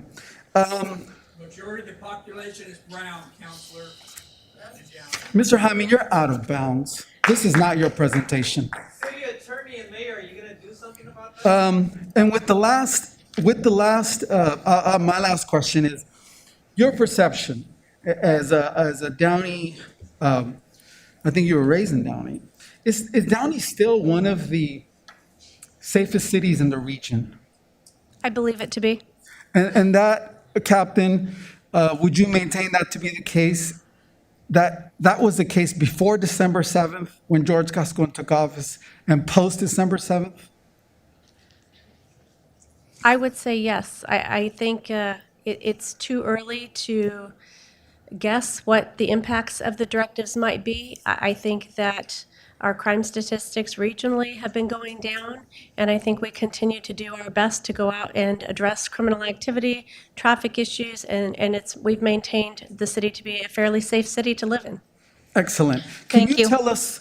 I'm sorry. Remember, Councilmember Trujillo, Yeah. we're not in a Well, one last in a court setting. One last question. Captain, what can we do as a council to help you keep our city or to make it a safer place? What can we do? Free Comcast calling your boss. Please, I would please. like him kicked please. out. I would I'm like gonna him give you- given a warning. I'm gonna give you a warning, please. This Thank you. homophobic individual right there. I would like him to be given a warning immediately. Yes. Sue me. You do that. Please. Captain, thank you so much for your presentation. I continue to be proud of our department and all the work you're doing. And it's good to hear that nothing in these directives has stopped our police officers from responding to the job of keeping our residents safe, whether it's a 911 call or whether it's them patrolling our streets. Thank you for recognizing that. I appreciate it. Thank you, and we appreciate the support of our council. Thank you, Captain Murray. Thank you. Madam Mayor Pro Tem, you also had a comment? Yes, I just had a couple of questions. So first and foremost, I just want to thank you for the presentation. This is a very well thought out presentation. It provided us with a lot of information. And I know you already went over this. Our officers are doing everything that they have to do. They're doing their job. So I just want to commend our officers who are here. I want to thank you for all that you do in our city for on a daily basis, putting your lives out there, never knowing what you're going to encounter. We're trying to keep our city safe. So I want to thank our officers who are in attendance and also for all of our officers. And if for the community that's here, please give them a round of applause.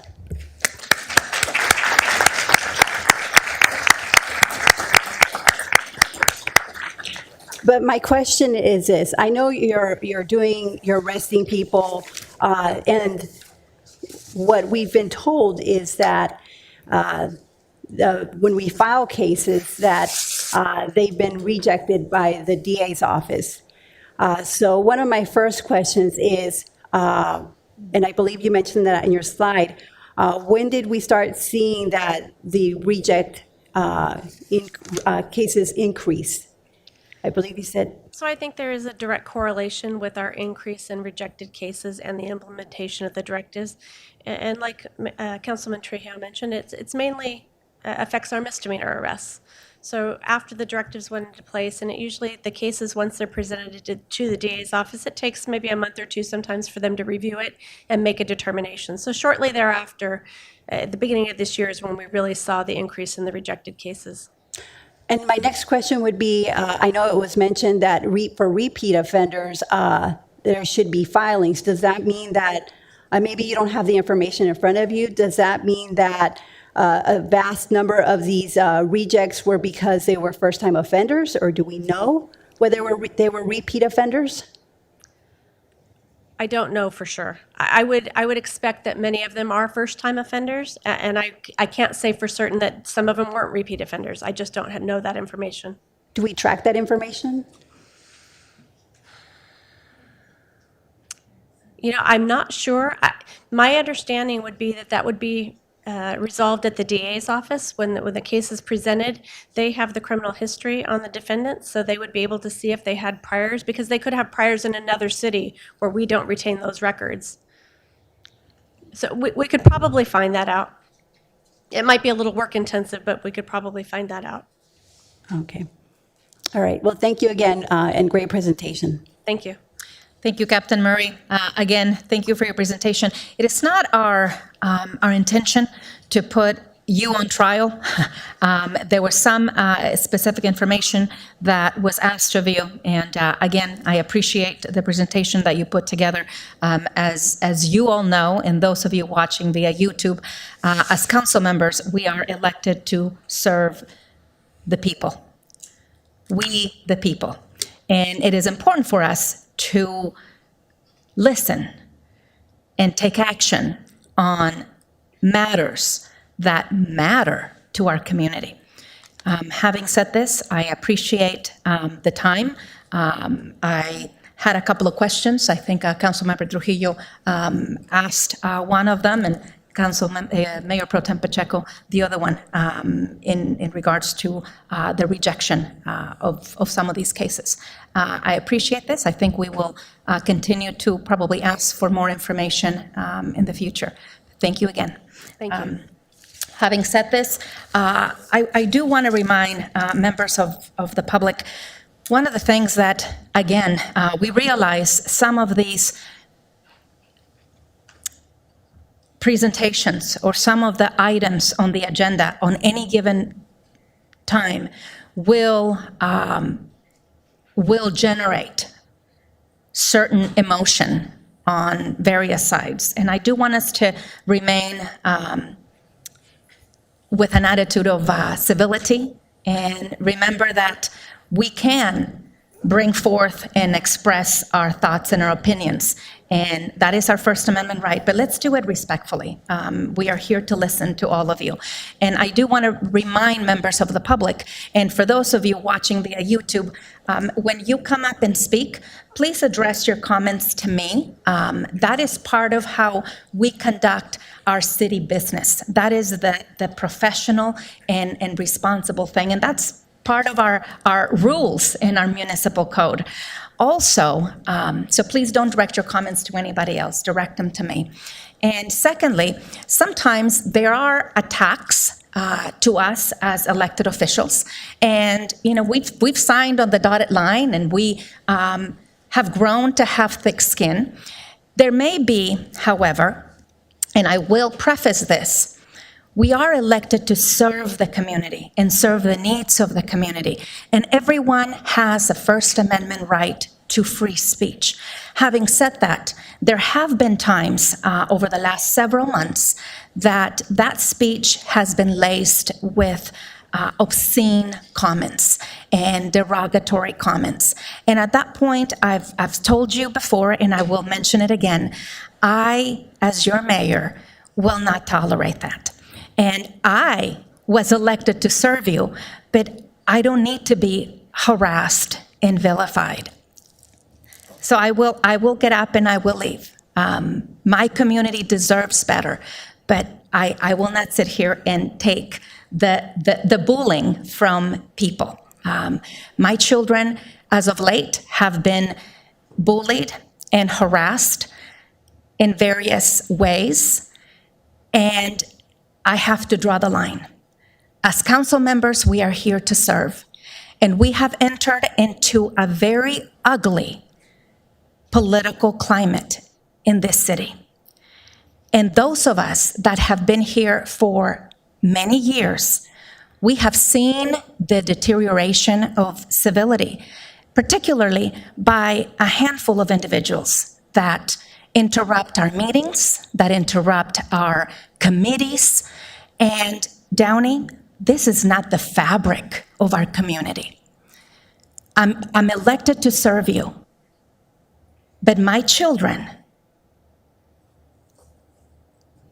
are out of bounds.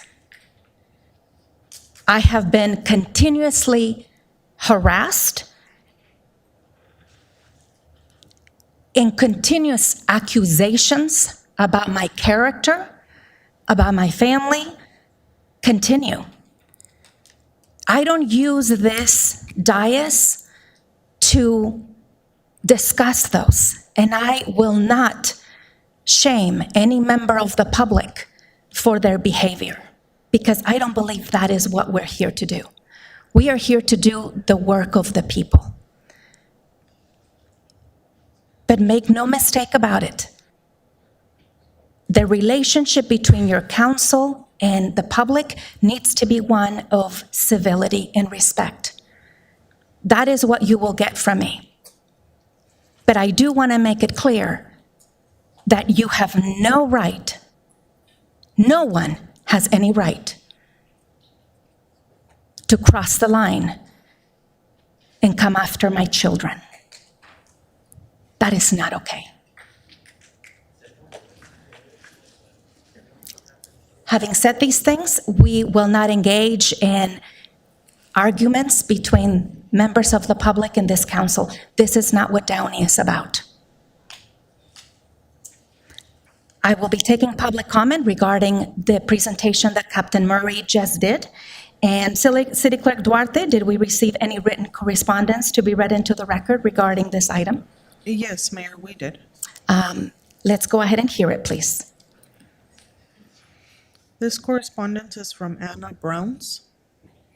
Good evening. My name is Anna Brown. I live in the city of Downey, and once again, I am asking the city of Downey, Madam Mayor, and council members to put on the city council meeting agenda a vote of no confidence on dangerous policies of Los Angeles District Attorney George Gascon. These policies are putting all of the citizens in LA County in grave danger. We are seeing the effects they are already having with the increase in homicides and other crimes. In addition, George Gascon's disregard for the law, the lack of support for crime victims is irresponsible and dangerous to our communities. I understand there is hesitation due to Councilmember Mario Trujillo's employment with the LA District Attorney's Office. However, as a council member, Mr. Trujillo has the responsibility to represent and be responsive to the citizens who elected him. Do the right thing, Mr. Trujillo. The city of Downey residents are closely watching you. Thank you. That is all, Mayor. Thank you, Alicia. You may come forward, please. Mr. Harmon, you're next.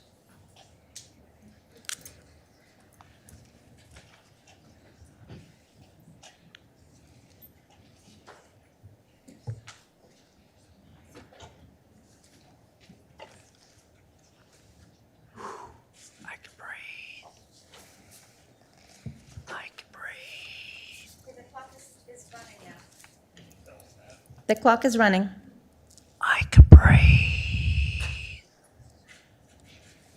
In the past, we heard stories of African American, not just persecuted, but racially profiled. And I come to a conclusion that we're still racist motherfuckers. And why do I say it that way? Because it's the truth. My black neighbors, Black Americans, Black veterans, and Black America is not going to change overnight. Because Martin Luther King had a dream. Well, I have faith. And that faith is protected under the First Amendment because, as you heard earlier, the conduct of certain particular language interrupts the mayor. Oh my God. I feel so sorry. Topic. I feel so bad. Stay on topic. Well, a topic, for example, and Mr. Trujillo can kick in on this, is Brandenburg versus Ohio, US 395-444.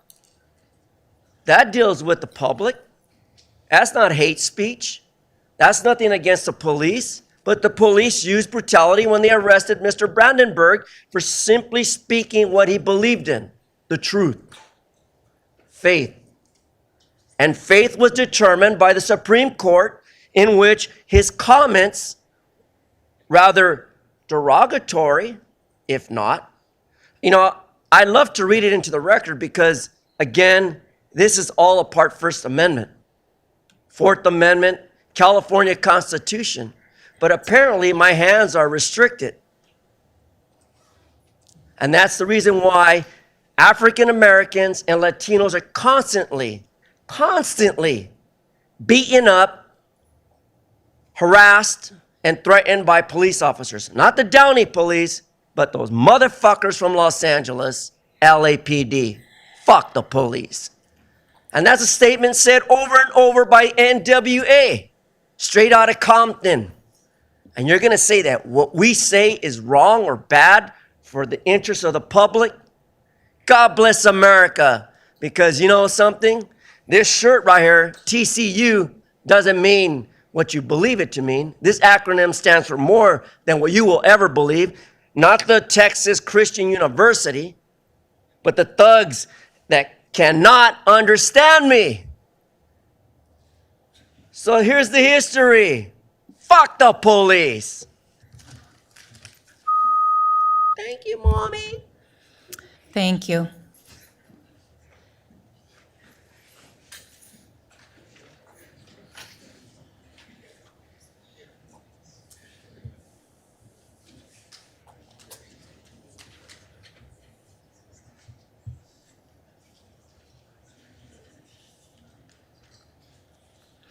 And Lee, I did not mention earlier, I I didn't recognize you as a commissioner. Thank you for serving our city as well.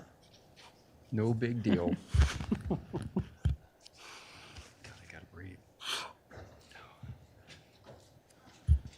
First of all, I want to let the community know that my family and my church are praying for all of you Downey police officers, but especially towards your children, because when you attack the police, you attack the children. When you attack the children, that is unforgivable, and I will not tolerate it. I will not tolerate the attacking of any of these council members' children. They're off bounds. They didn't get elected. They did. So I would suggest you keep your comments away from any children. They don't have it coming, and we promise them freedom, and I will see that it happens. Lee Squire, Financial Services Manager, Brea, retired. Private Public Sector Auditor Fraud Examiner. Good evening, Mayor and City Council, and we the people of Downey and County of LA. As a resident of Downey, I voted City Council elections, and as a resident of LA County and not Downey, I voted for the County DA. Vote of no confidence as to the following. Lawsuit filed by LA County Special Prosecutors Union against LA DA Gascon. Amicus brief filed by the California District Attorneys Association in favor of the prosecutor union's lawsuit. LADA Gaston stated publicly that he quit the CADA Association. However, he was corrected by the El Dorado County DA that Gascon, at the time he made this statement, was never even a member. Court ruling by the judge in favor of the prosecutors union. Lawsuit now has been filed by John Hatami, LA Deputy DA, for workplace harassment, retaliation, and apparently discrimination, and I hope he wins. I am again requesting, council member, that you meet your fiduciary duties, and I'm asking for copies of all of these lawsuits so that we, the people of Downey, can make an informed decision as County of LA voters, not Downey voters. I care about what happens in other LA County cities. Thank you. Thank you.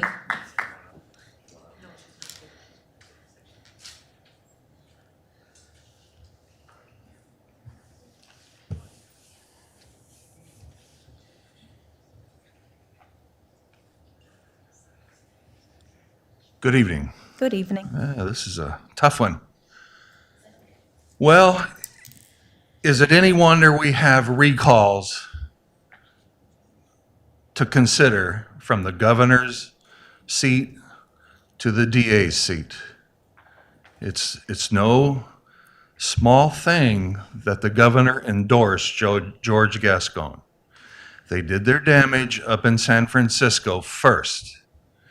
And is it any wonder that we don't have any violent crime going when we reclassify felonies to misdemeanors?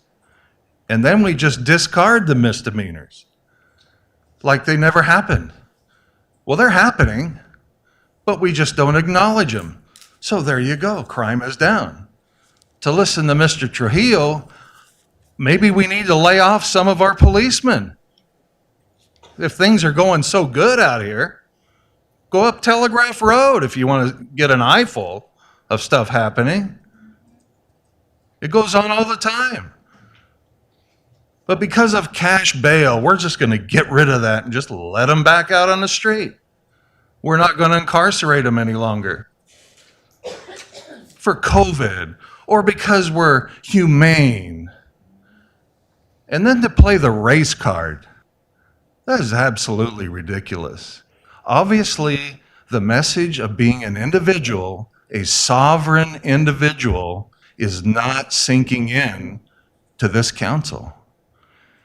As in the Declaration of Independence, we are sovereign individual human beings endowed by our Creator with rights, natural rights, life, liberty, and the pursuit of happiness.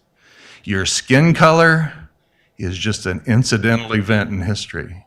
You could have been born in Africa somewhere, black. You could have been born white in Sweden somewhere. Doesn't matter. You're an individual. You're not part of a group.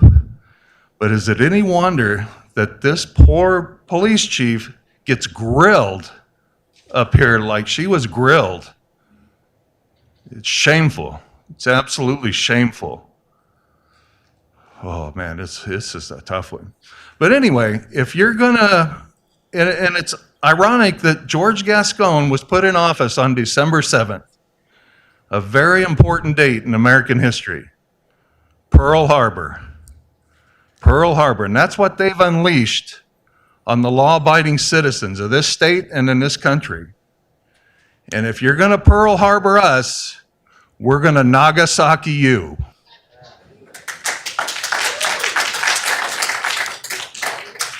Thank you.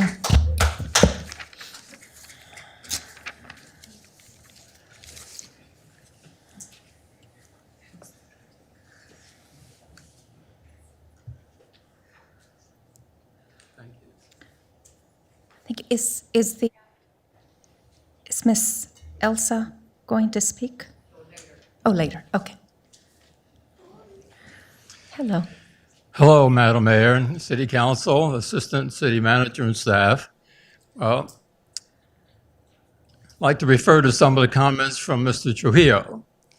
And one of them had to do with the fact that the city attorney apparently has given him the okay. First of all, I'm not an attorney, but my understanding is that the city attorney has given Mr. Trujillo, pardon me, the ability to speak.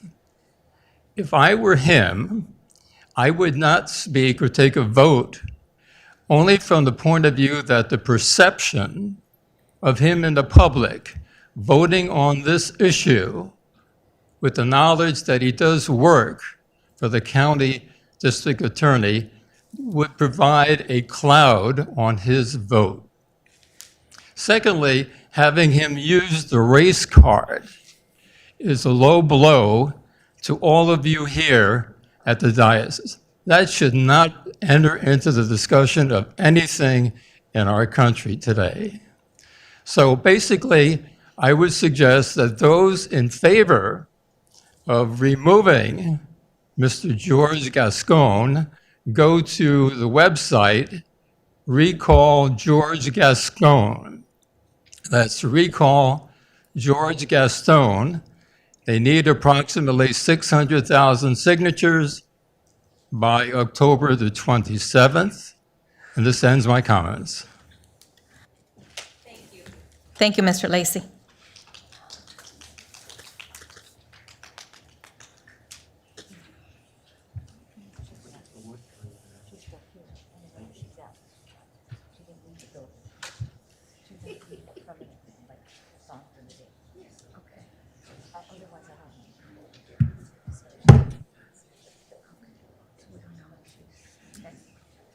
You want me to go check? Please proceed. I want to start off by saying that it's not a secret that I am not always on Mr. Trujillo's corner. Far from it, I've always been disappointed in the council member. However, today I want to talk to everyone here who's listening, mainly the youth. One thing that the youth recognizes that the greater generation doesn't is the disproportionate violence against minorities in this country. Anyone can look at a police framework and look at the statistics of arrests, of beatings, and of assassinations carried out by police officers. And they Can you please stay on topic? And they can pinpoint that racial disparity and racial discrimination does exist. For colonizer white people to tell you to not include race is to disarm you. And to bring I need you to stay on topic or you will not I'm on be able topic to, and no, you need to remain silent while I'm speaking. You will not silence You me. will be silenced I during my need you- public I comment. need you to stay on topic. This is my public about comment the and I am presentation. protected by the First Amendment. You will be quiet. Is that clear? Mr. Martinez, you have to stay on topic. If not, you're going to I am on topic. Please sit down. I will not be sitting down. I am going to finish my public comment. I disagree. I think he is on topic. I think racial disparity in the American justice, criminal justice I just system. asked him to sit down, Mr. Trujillo. And I'm going Well, to we're gonna- not no, follow I think that. He needs to be allowed to speak. Racial disparity in the criminal justice system is real, and it goes to these directives that were issued. And if you don't know that, then you haven't really studied the purpose of some of these directives, particularly the misdemeanor directive 2007. So I'd hate to have to disagree with you, Madam Mayor and City Attorney, but I believe he is on topic. I'm running the meeting, Mr. Trujillo. And Oh, there you go. The silent scene because she doesn't want you to know the truth. These Republicans don't want you to know that these actions taken by Gascon serve our community. When people are not being criminalized for drug offenses, when minorities are not being sentenced or losing their jobs or having a track record for smoking marijuana, which is legal in a few states.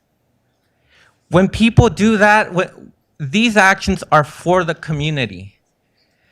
The people driving this movement are Republicans and the prison industrial complex whose money you're ripping off when you're saying no more jail sentencing for minor offenses. You're digging into their pockets, and that's why they don't want Gascon to be serving. And Gascon is doing this because he knows that the Constitution is on his side. He's ready to go to that constitutional court and say that, no, we are not going to imprison minorities anymore. We are not going to destroy people's lives on misdemeanor charges and infractions. And one thing, if you don't believe Trujillo, you heard it from the police chief herself about how police are not being prevented from doing their job effectively, or how these cases are still being brought up, or how, yes, first offenders who have a right to be redeemed are getting second chances, but people who are repeated offenders are being looked at closely. These policies are to protect our brown and black communities. And so long as we are fighting for our communities and we're taking money out of the Republicans and the industrial prison complexes, they're going to fight it and they're going to ask you to vote against your best interests. Before we get the next speaker, I would like to point out for the record that in the two previous speakers, the discussion that I was using the race card was brought up, and there was no objection to not being on topic. So therefore, when this speaker came up and spoke of the subject of race, I think he, like the others, should continue to speak on the topic of race as the previous speakers have been allowed to do so. Thank you. proceed. Good evening, Mayor, City Council. My name is Bill Adrian. Recently, I called Downey Police on August 16th after not receiving a call back from the City Council regarding the homeless encampment that was forming at the end of our block. The police did respond quickly and handle the situation. The individuals were cited and asked to move. However, when the officer made contact with me at my home after the call, he proceeded to lecture my wife and told her, "You should know better than to expect too much because you're married to a police officer." That's what we got. Why? Because the Downey police are all tired of George Gascon and his unwillingness to prosecute many low-grade misdemeanors, including trespassing. In the 13 years that we've been here in this city as homeowners, we've had to call DPD many times and have never encountered such a negative response from an officer. That's what Gascon is doing to our law enforcement community. My profession should have nothing to do with his response.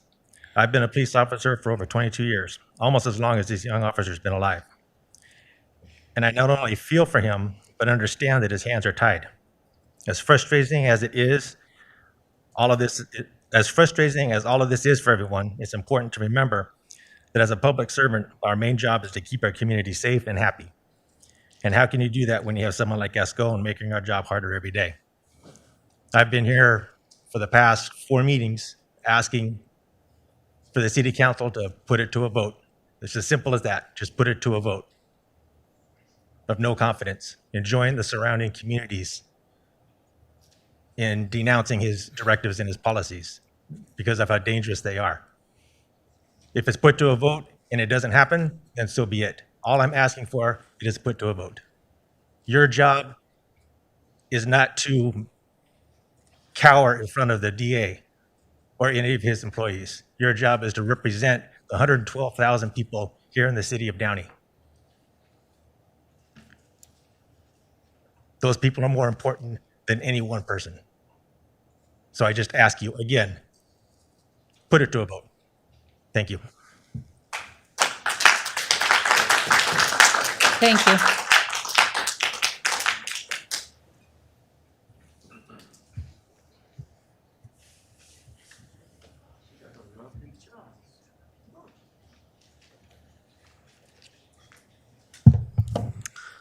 Hello, good evening. So I would like to speak on this because people, including the presentation by the captain, mentioned a lot of numbers. So I would like to add some numbers to this discussion, especially in light of this whole discussion that people are saying, including you, Mayor, about representing the community, and some previous speakers said, let the, you want to defend the community. So I would, anyone can go to lavote.org and check out the election results. So it's very important to keep these numbers in mind because we should have a real sense of what the community actually wants. So last time in the election, so it was Jackie Lacey versus George Gascon. Both obviously campaigned on very different ideas, and it was a very high-profile race. I think it was in our county. I think it was the most high-profile race. I think it was more high-profile than the presidency because, of course, we would know how people in LA, generally speaking, would be voting for the president. So Jackie Lacey received 21,149 votes in the city of Downey. George Gascon received 22,042 votes. So if you do the math, that ends up being a 51.04 vote of the people of Downey, the voters, in favor of Gascon's loudly proclaimed progressive policy goals and change in directives. So I think it's really important for, perhaps there's some people on the council that would like to overturn the results of that election, but I think it was pretty significant, even though it was heated and stuff. 41% is actually considered pretty good. It's not like a 50.02 or something. So the people spoke, a high-profile race. They knew that Mr. Trujillo was employed by the district attorney's office. That's no secret. That's never been a secret. So I think this is honestly kind of a waste of people's, if you want to talk about crime, you should be talking about the opportunities that, young people especially perhaps don't have, like education. There's the terror that people feel about the rent. So, why aren't we talking about that? And, all the white collar crime, I didn't see a presentation about that. So again, it's really important. Keep those numbers in mind. I don't think it's a good idea to be using your position up there to overturn the will of the voters on such a high profile case, such a high profile issue. Obviously, Mr. Gascon won the hearts and minds and votes of the people of Downey. So. Thank you. Oh, just a minute. Let the mic be clean. Thank you for the area.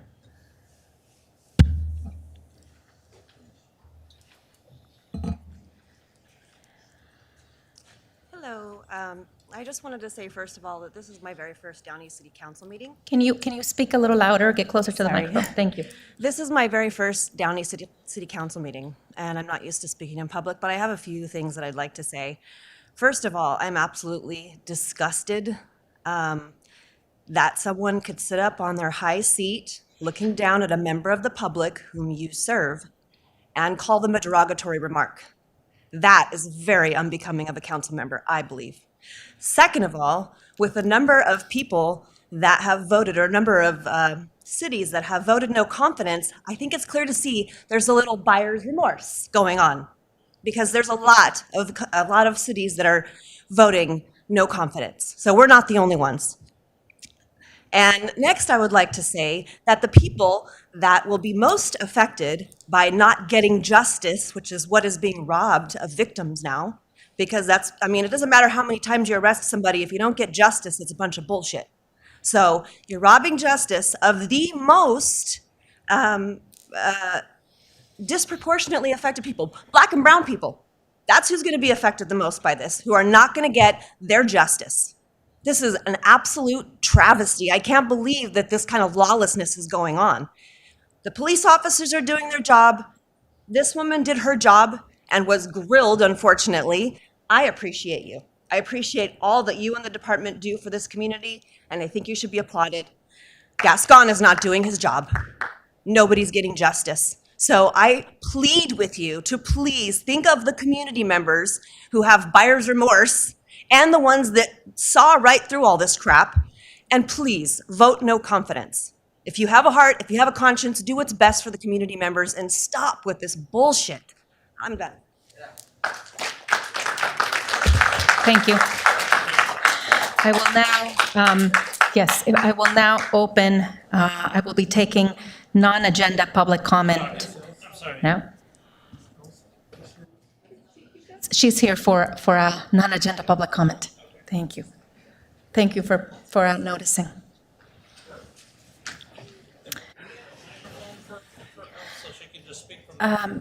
Yes. I will have Monica and Mr. Herman. Miss Elsa has been there waiting and she can't stand, so I will have her go first, please. It'd be my honor. Thank you very much. And if we can give her a microphone. Miss Elsa, we'll bring a microphone to you. Oh, she can stand, okay.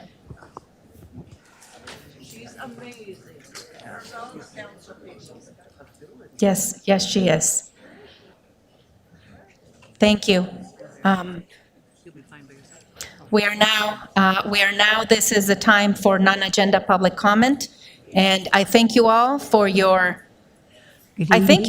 respect. I know, as I said before, there may be disagreements, and I thank my council members and the public for extending grace to each other even when we disagree.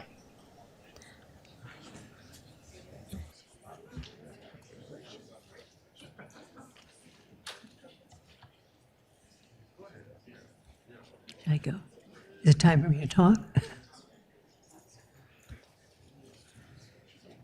Yes. Good evening, Mayor and council members.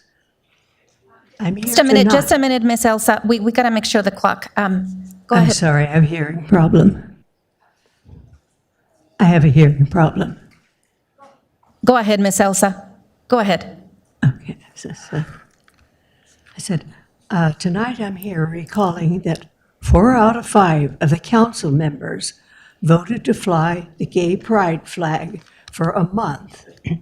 Tonight, I'm asking that from Good Friday morning till the end of Resurrection Day, which is called Easter, and from December 1st till the end of December, that the Christian flag be flown at City Hall.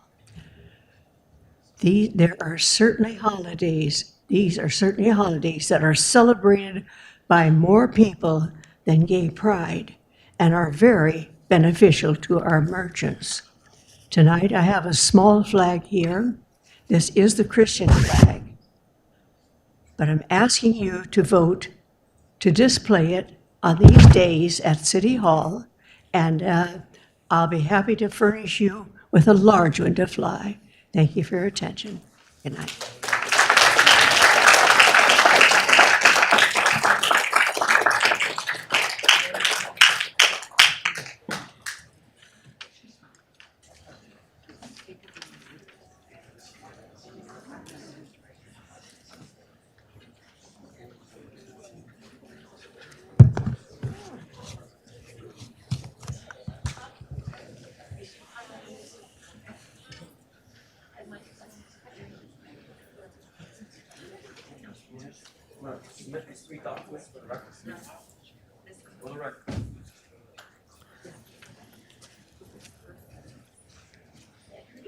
So You we're may going to get a proceed. lesson lesson tonight about First Amendment.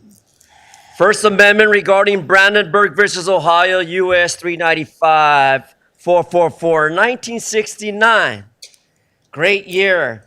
Therefore overruled by the Supreme Court, the significant portions that could be understood were, how far is the end going? Yeah. How far? Send the Jews back to Israel. Yeah. Let's go back to constitutional betterment. Yeah. But systemic issues inherit the overall discrimination why black and brown people are the minority. And we are the inferior of those who prosecute us by your malicious, racial, discriminatory, hateful views because you don't like the color of our skin. So, I can tell you for a fact that I was traumatized, but I'm a better man. A real better man, because the entire community benefits by my fear. Because one night on July 22nd, when Mayor Frometa got up and drove her brand new Mercedes-Benz around City Hall and caught me at 12 a.m. in the morning and threatened me by a verbal threat with her husband, Mr. Frometa, well, that's ridiculous, right? We're all men and women. If you can't take the shit here, don't take the shit out there. So, I received your letter, and I will contest it. I will take your ass into a small claims court for $100, and I will challenge the courts to oversee why a mayor has any issue with me and her husband, who stepped out of his planning commission because he was what? Pay to play on what? Building with developers in our community, your community. And who gets the poker? That we get poked. Fucked. And so now the issue is freedom for the whites. I'm a white. Nigger will have to fight for every he gets inch from now and on. So it's sad that these rules of decorum and the enforcement violate my First Amendment. Now, don't be surprised that my costume surprises many of you.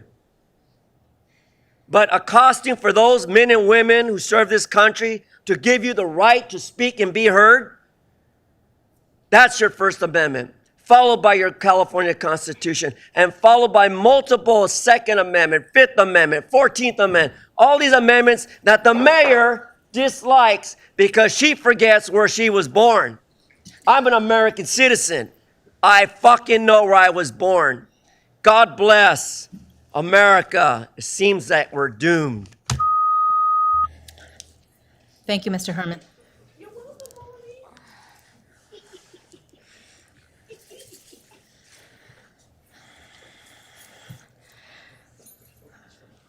Go ahead, Mr. Squire.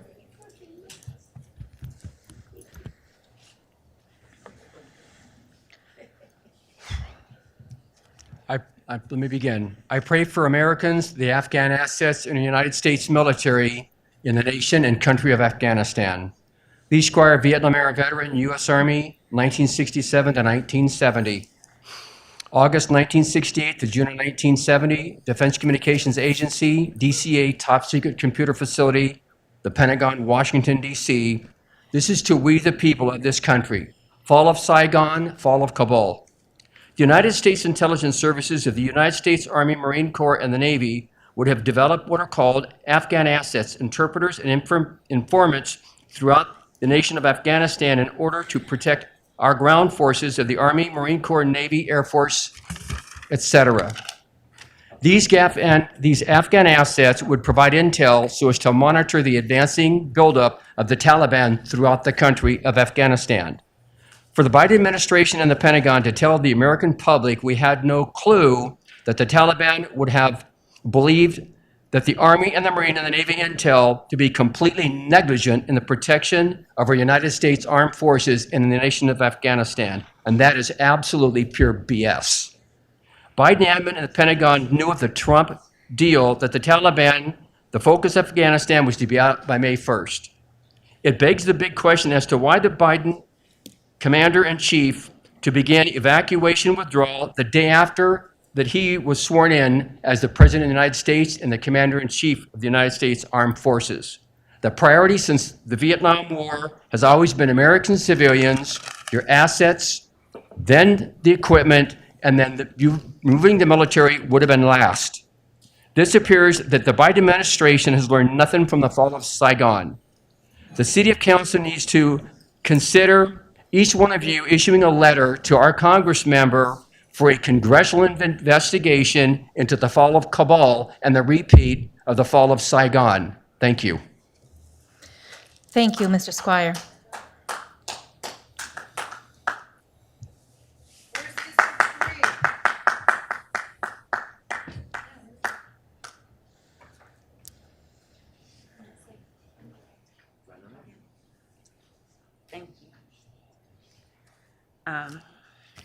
Hello. Okay, just a minute, please. Let me go check. Miss Alvarez is not feeling well, so she's in the back taking a breather before she comes out again. Go ahead. One more time. You may proceed. Okay, great. Well, hello, Mayor and council members. I'm a little anxious. My name is Monique. I am a first-time visitor to City Council, and I moved to Downey about 6 years ago as a first-time home buyer. And I was really excited to move into the area. And I talked to someone who was very familiar with Downey, and I told her where I live. She goes, "Oh, girl, you moved to the wrong part of Downey." I was like, "What do you mean?" She goes, "Oh, you'll see." So I'm here tonight to talk to you about the homelessness in my area. And I've seen it grow and grow over the 6 years that I have lived in this city. And so when I moved here, I started calling. I called Public Works, and I always got a great response. And what they would tell me, "Oh, don't worry, thank you for reporting it. We'll get the gates fixed." So I live along the 105 freeway, and there are 2 access gates, and there's a wooden wall where the homeless people continue to vandalize it, and they've created their own gated community in my neighborhood now. And so we've had our area continuously trashed along Angel Street. We've seen litter. We've seen people living there in motorhomes. But now it's to the point that I feel like I'm not being heard. So I figured I should come here on a bum foot to make sure that you guys could hear my voice tonight. I've sent emails to my city council representative. I've called the homeless number. I've left 2 messages, and I've been told that I would be contacted back. And as always, when the gate was open, I always called Public Works. And during one of my last calls to the Public Works Department, I was told, "Oh, don't call us. You need to call Caltrans." So now I'm calling Caltrans. I called Caltrans on July 27th. I called again on August 11th. And the same thing happens. They fix one gate, they open the other side. We need a permanent solution, and that is what I'm here to ask you for. I need your help. I know you guys say your job is to listen and to advocate for us, so I would please like to ask that favor. I live in a neighborhood where there are young children, there are families, people from Laco constantly walk around our neighborhood, and you shouldn't have to feel like you have to watch your back because you don't know who's coming out of the gate. For the last year, I've stopped running and even walking around the neighborhood by myself because one morning there was somebody coming out of the gate with a dog. This is a gate where people access the freeway, but they have set up shop there. It is a full-on homeless encampment now, and when my neighbors feel like we've reached our wits' end and they called the police and the police came, we got to see people leave there with a moped, with a bike. This is their community now. So when I called Caltrans, I was told, "We can't do it alone. So make sure you continue to call, but I need your help." So I'd like to please ask if you can work with Caltrans on a permanent solution. If there's a permanent gate that can be built, we need something. We need to cut down the brush because that's where they hide. And thank you, Monique. Before you leave, I would like to, Madam Mayor. I would like to, yes, just a minute, Mayor Pro Tem. Before you leave, I will connect you, if I can ask Captain Murray and also Aldo to talk to Monique about the situation. Madam Mayor Pro Tem, please. So I just wanted to mention, there's actually another resident that lives on your street who has mentioned this problem to me, and I continuously reached out to Aldo and I think actually Delfino, because if I remember correctly, that's Angel and...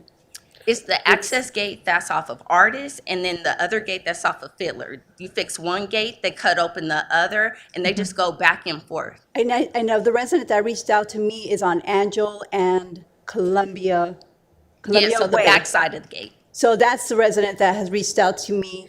And I also want to see, because he's reached out to me numerous times, and we constantly send out code enforcement. And I also get what they're telling you about Caltrans.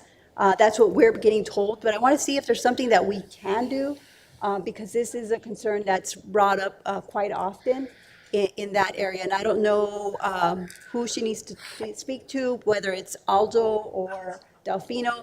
Maybe Yes, Aldo. So Aldo. Aldo, can you please raise your hand so that way And also, I want to thank you for coming. And I'm sorry you're as frustrated as you are.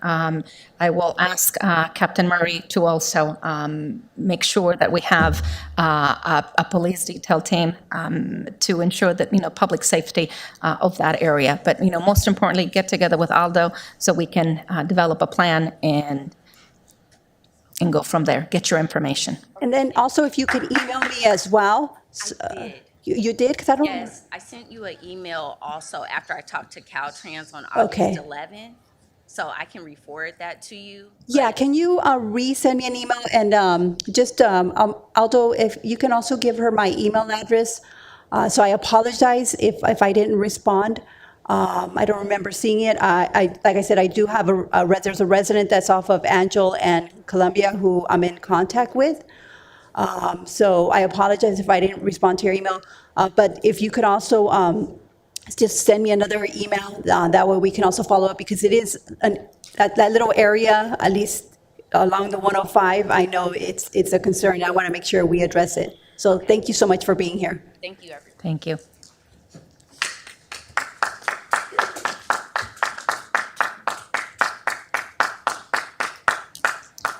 Okay, Mr. Herman, thank you. My time? Yes. Let's just make sure the clock, we ready? We're ready. Okay. Good evening, City Council members, Madam Formeta. My name is Lisette Rivera. I'm a resident and registered Democrat voter here in the city of Downey. I'm here to inform you that the recall effort against Councilwoman Catherine is nonpartisan. I'm here also to remind everyone the reason that the recall is taking place. Her deception to the residents of Downey, her past criminal record, she did not disclose to the voters of her welfare fraud convictions, shoplifting convictions, and being banned for even visiting certain Downey businesses. There were two warrants for her arrest, that she failed to show up. She continues to bring chaos and division by her actions and her henchmen. Our residents deserve better. She knew if she was honest with the residents, they would not have voted for her. She claims she's for the people, yet she lied to the very same people she's trying to represent. This recall effort is a grassroots effort by the people, for the people. And I just want to say thank you to each of you that have sat here for all this time, while Ms. Catherine has been missing for over 35 minutes. And yet she claims to want to represent Downey residents. How can she when she's not even present?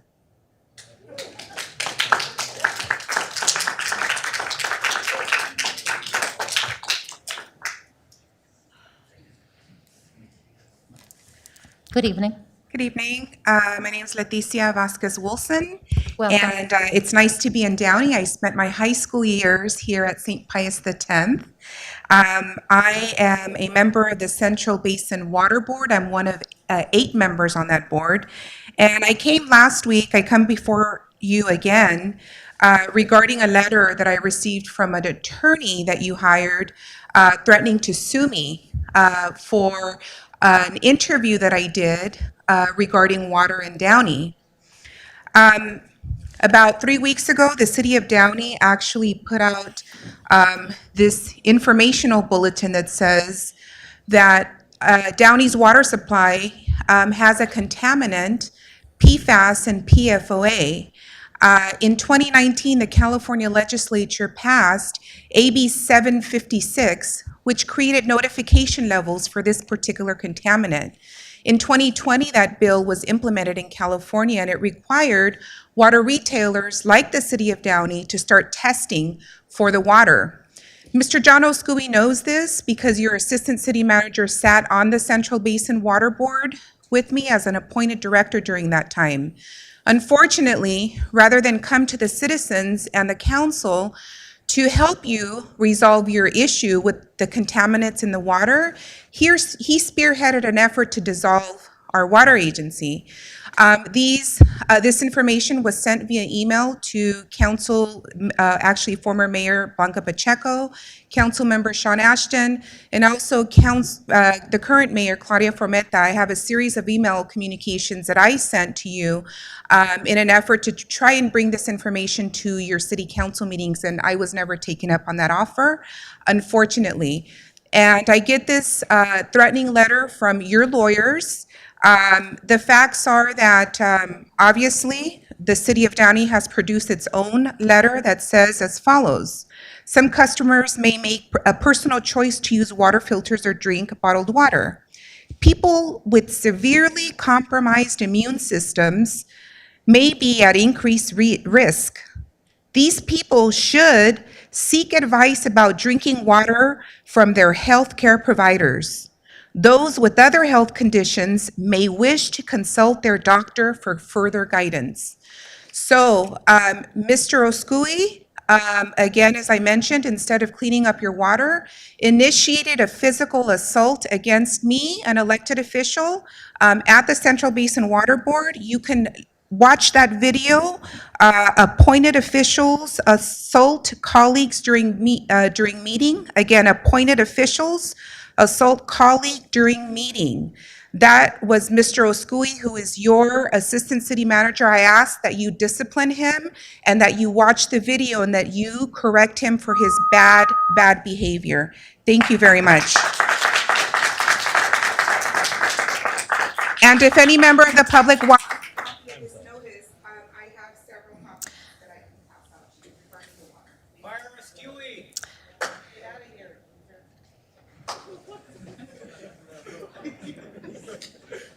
Next. Mr. Martinez.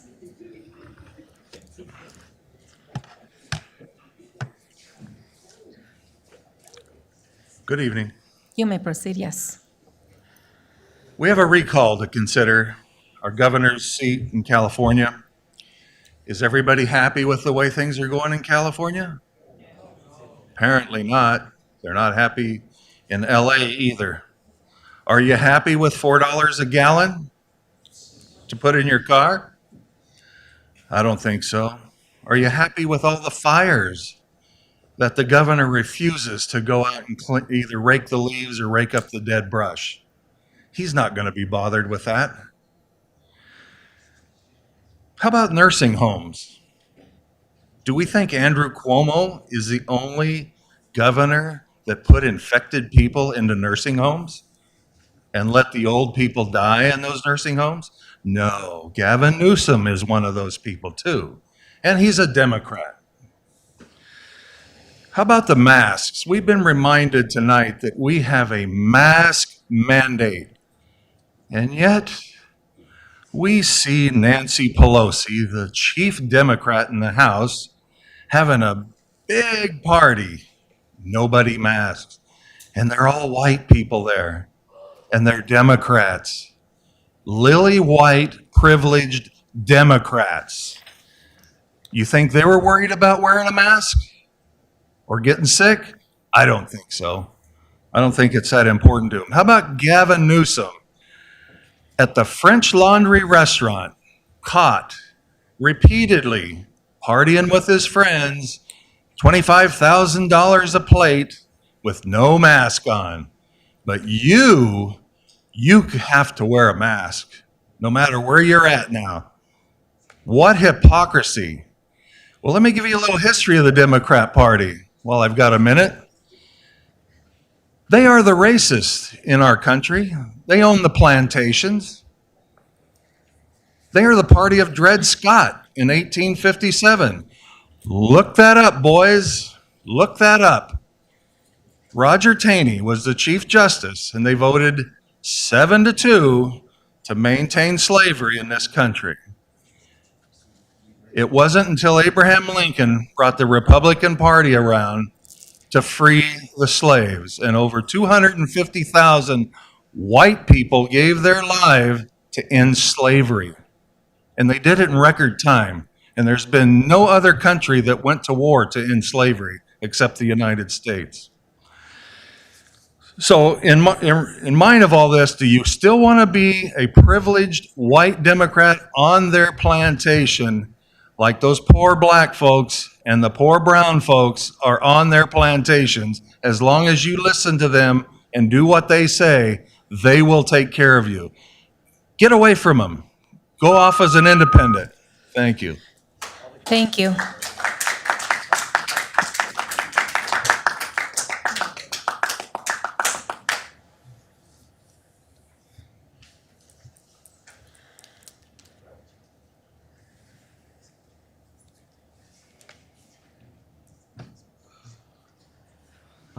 Good evening. You can bring your microphone down if you like.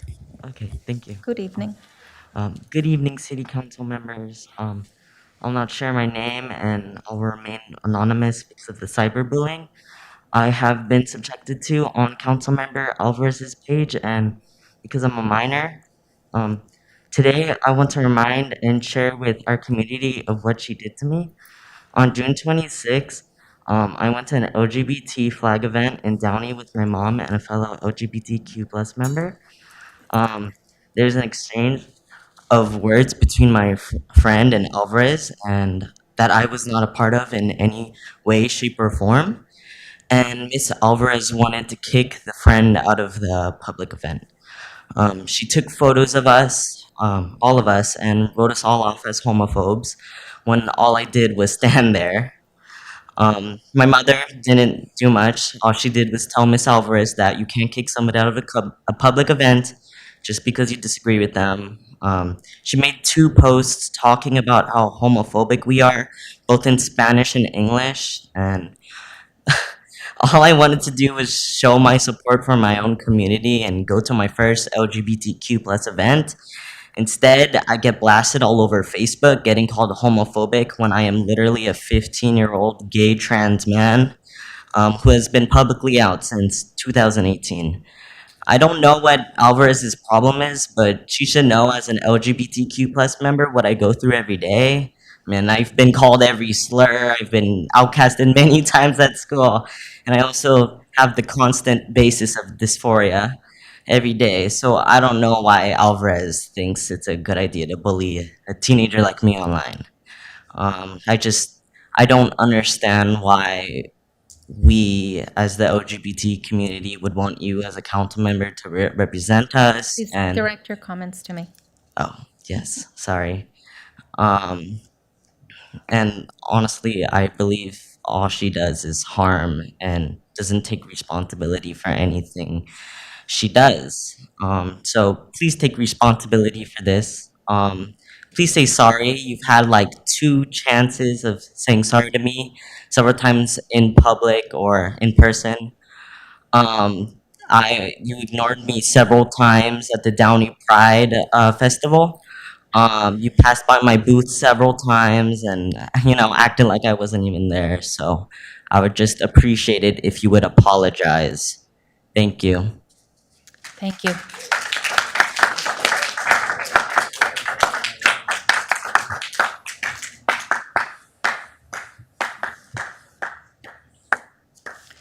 Proceed.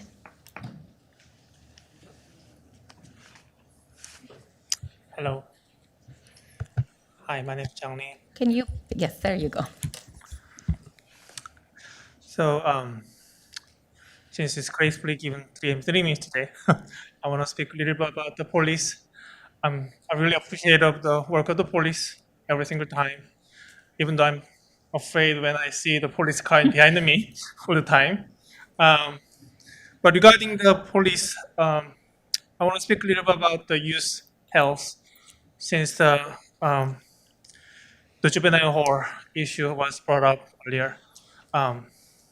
As a person who I talked with, meeting with people, the moms who have children with really have a difficult to handle of their own children, they rely on this juvenile hall system. Sometimes it's necessary for them to be guided by the help of the government. So why get rid of this juvenile hall is not it's not nonsense actually for the people who really need So, and secondly, I want to speak about a little bit of the how city of Downey should govern. We have all people. I mean, all people has their own habit. I mean, their like or dislike, and when people something that they like, they gather around and they do something together. But city itself should promote something that promote health physically or psychologically. But why I'm speaking here for this reason is for the people who with youth, especially for children with LGBTQ, have high risk. I mean, or prone to have suicidal ideas, anxiety, depressions, any other issues in the society. And knowing that, yes, I really admire of the child who came, a minor who came to present his need, or need, I'm sorry. Yes, it is, I promote that they should get whatever they need, physically, psychosocially. But the city should not promote the way how they people like or dislike. It's the things as the mayor from mentions with the people, either Democratic or Republican, it doesn't matter. So why we need to promote for the things that separate peoples as the city of Downey? That's what I was saying. So I really consider all of you to make sure for next year not to have the primaries again. That's why I'm coming here. Thank you. Thank you.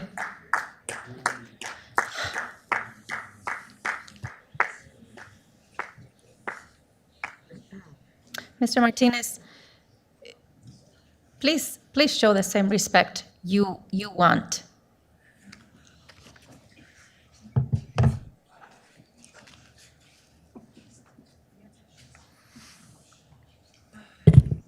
If you go on YouTube and you type in John Askewy's name, you're gonna see that man right there on video telling another man to assault a woman and take something from her hand.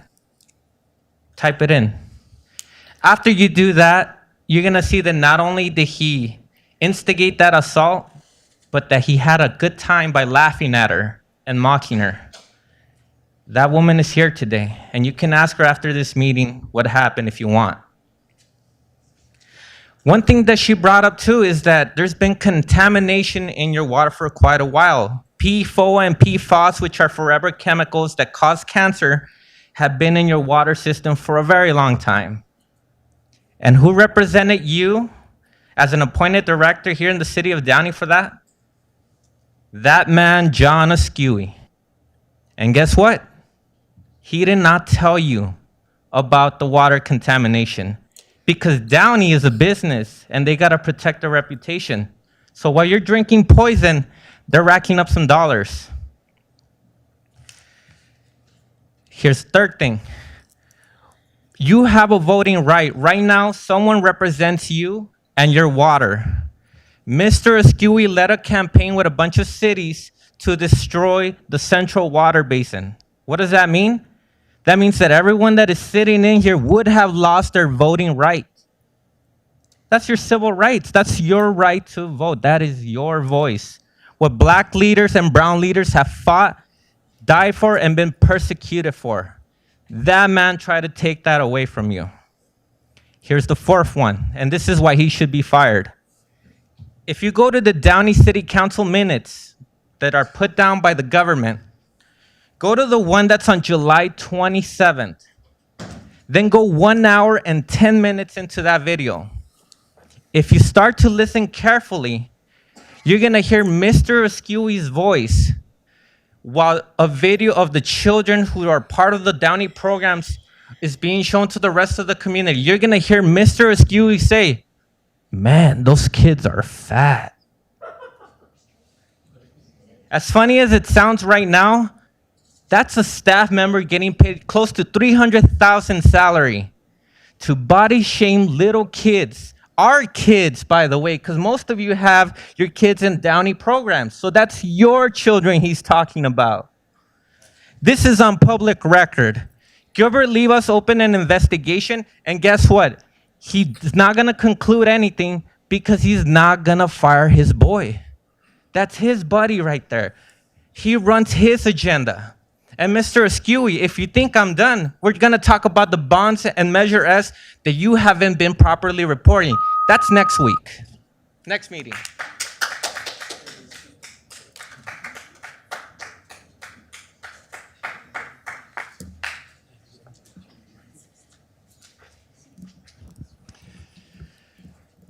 Madam Mayor, good evening. Good evening. I've been blessed. I've been blessed because I was born in the United States of America. This country has provided me with certain freedoms and opportunities that are not available in most countries in this world. I am proud to be an American. What I am not proud of is the way our political establishment in Washington has handled the Afghanistan situation. Basically, our country has been in Afghanistan for 20 years. And as a result of that, 2,448 men and women returned to the United States in caskets. They died, they put their blood for our country's benefit. I mourn for them, their families, and for all those people that have been wounded and have to face their lives with their amenities. It's unconscionable to me that with the input from the State Department, the Defense Department, the intel people, the military, that the political establishment has decided as to what happened in Afghanistan. It is totally a blunder of the first degree. It's unconscionable to me, according to published reports, that our country has spent almost $2 trillion, with a T, $2 trillion over there. And again, according to some reports, almost half of that money has been a waste. We've wasted so much money over there. Hopefully, our political establishment in Washington in the future will understand that our country's policy should not be to go into a country and try to impose our way of life on them. Generally, it does never work.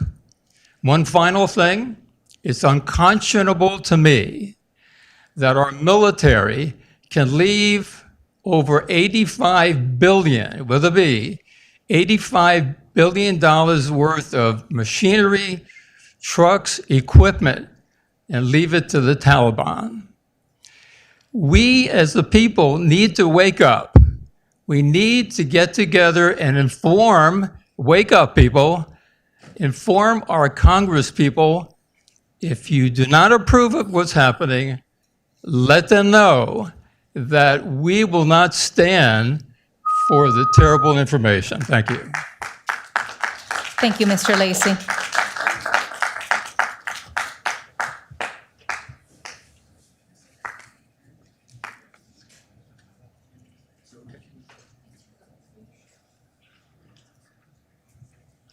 Hello, everyone. Mayor, council members, police chief especially, the young lady in the back, Monique. I came here tonight, this is probably the third time I've been to a council meeting. I'm a resident and homeowner in Downey.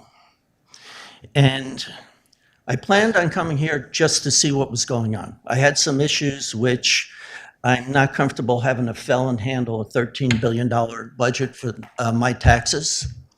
But I wanted to see what was going on here. And what I saw here tonight, I am appalled. It is disgusting. First off, Mr. Trujillo, it looked like a whack job that you did on the sport police chief. She came up here to give us information. You were fully prepared to run her through a gauntlet, so to speak. Ms. Fermetto, I forgot, the first thing I wanted to say was, I feel horrible that your children are being harassed and intimidated and what is going on. I'm not here to discuss any of the issues that your great presentation showed because I don't know them. I know Downey. I also know government, and I am aghast at what's happening here. The things that are going on, people screaming from the audience, people making obscene gestures to council members. You all deserve more respect than that. I'm appalled at what's happening here. Madam Mayor, here in the city of Downey, the buck stops with you, as Harry Truman would say. But you do not deserve this. How any of you are willing to do this surprises me. The lack of culture, the lack of understanding, the lack of just civility. Completely absent. What is going on? There has been so many misrepresentations of facts that I am not prepared to discuss, but as the gentleman said, we left billions of dollars of equipment. Oh, I'm running out of time. Same thing was done in Vietnam. I remember seeing film clips of helicopters being pushed off of aircraft carriers. So let me just say this, because I have very little time. This is not the politics, or I take that back. This is not the business of Downey. This is the politics of America, and it's appalling. So many people got up here, they're making hand gestures, they're making all kinds of signs, they're doing all kinds of things that lack civility. America is better than this. I'm born and raised in America. I've heard many people say that most Americans here don't appreciate the way our immigrant community does, and I'm here to say that's absolutely incorrect. Thank you. Thank you very much for your comments.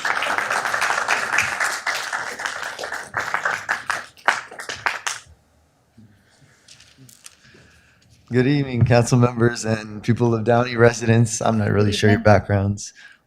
So I'm just going to address you, Mayor, but I'm also going to be speaking to the people behind me. Yes. I wanted to share with you guys a verse that's pretty much our theme verse for the school year. And it's in Acts 3:19. Repent, therefore, and be converted, that your sins may be blotted out, so that times of refreshing may come from the presence of the Lord. I can see there's like a common disagreement that we're all gonna have that we're gonna have here. We're not gonna agree on the same things because we're humans. We come from all different kinds of backgrounds, but I can see that our focus is really on humans and how corrupt we are, and a lot of us don't know why we're corrupt. And I just want to come and share with you that the reason why we're so corrupt is because we're sinful human beings. No matter how corrupt you guys think these council members are, they're human beings just like you guys. They're just as corrupt as you, and we're just as corrupt as them. But that's because of sin. But I want to share with you that there's a God that loves all of you guys, not just the council members, not just the churchgoers, everyone in this room. God loves you no matter what you've done, and he's ready to forgive you of your sins, whether that's hate, racism, or just any injustice that you have towards someone else. So God is ready to forgive you for anything. It says in this verse, so that your sins may be blotted out, so that times of refreshing may come from the presence of the Lord. God will refill you and refresh you, but it begins with repentance. It says it in that same verse, repent therefore. So you have to humble yourselves and just come to God. And just, if you have any hate towards a people group, towards a certain community, just bring it to God. He's going to refresh you. That's all I wanted to share with you guys. Thank you.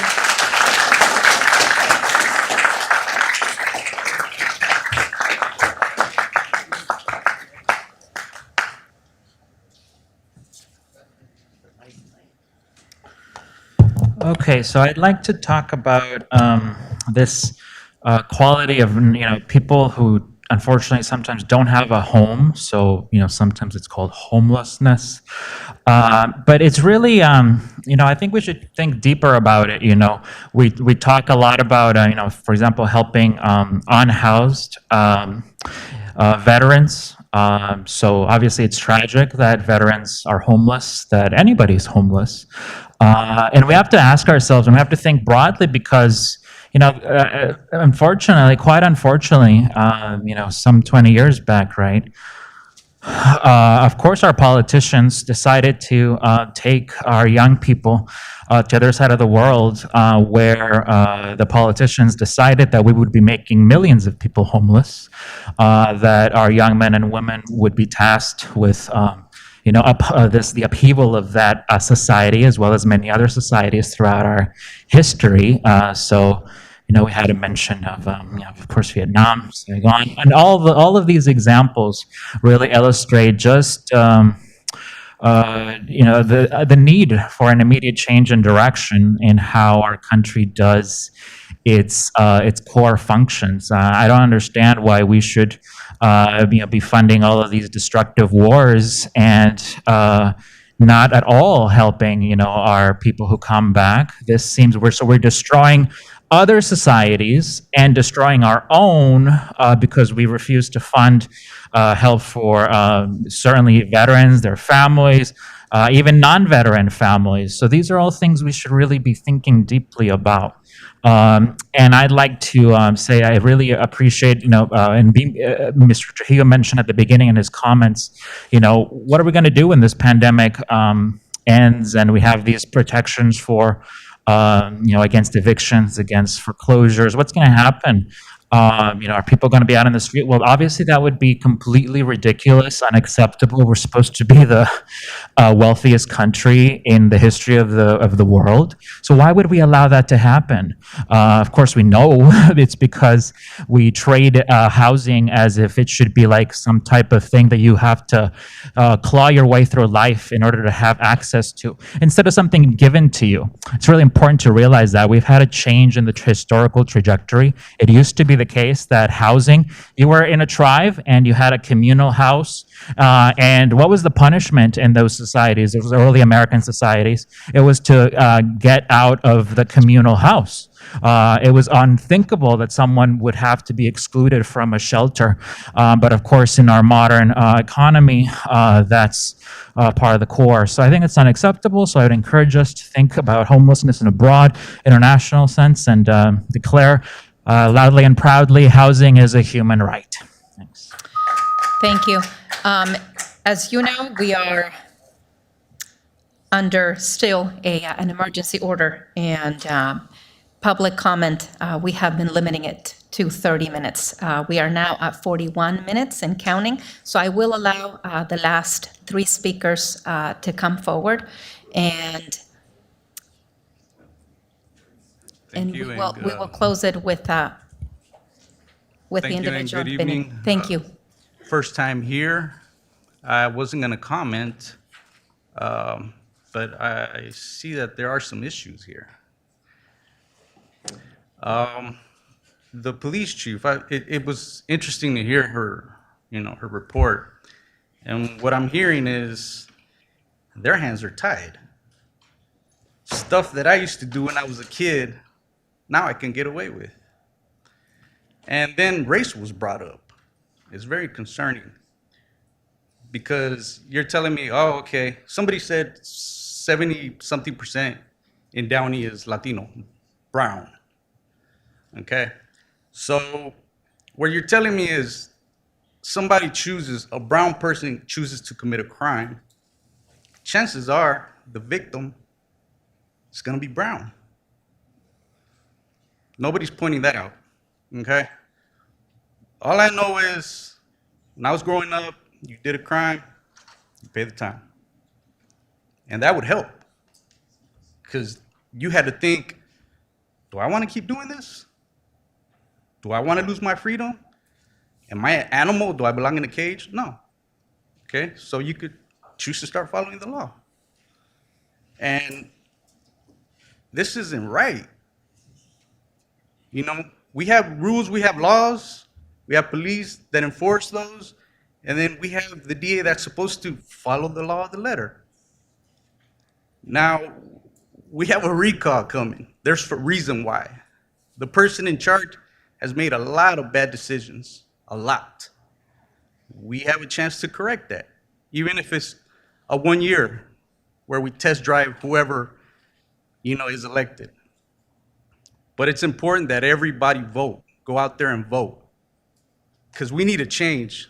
This guy Gascon, he's got to go too. All right? And it's simple as that. And I'm concerned about some of the attitudes of some of your members here. It's very concerning. And I would like to know more about that water issue. I didn't know that. Thank you for bringing that up. These are issues that we all need to know and figure out together. I know we all get fired up here, but we need to come together and figure this out. That's about it. Thank you.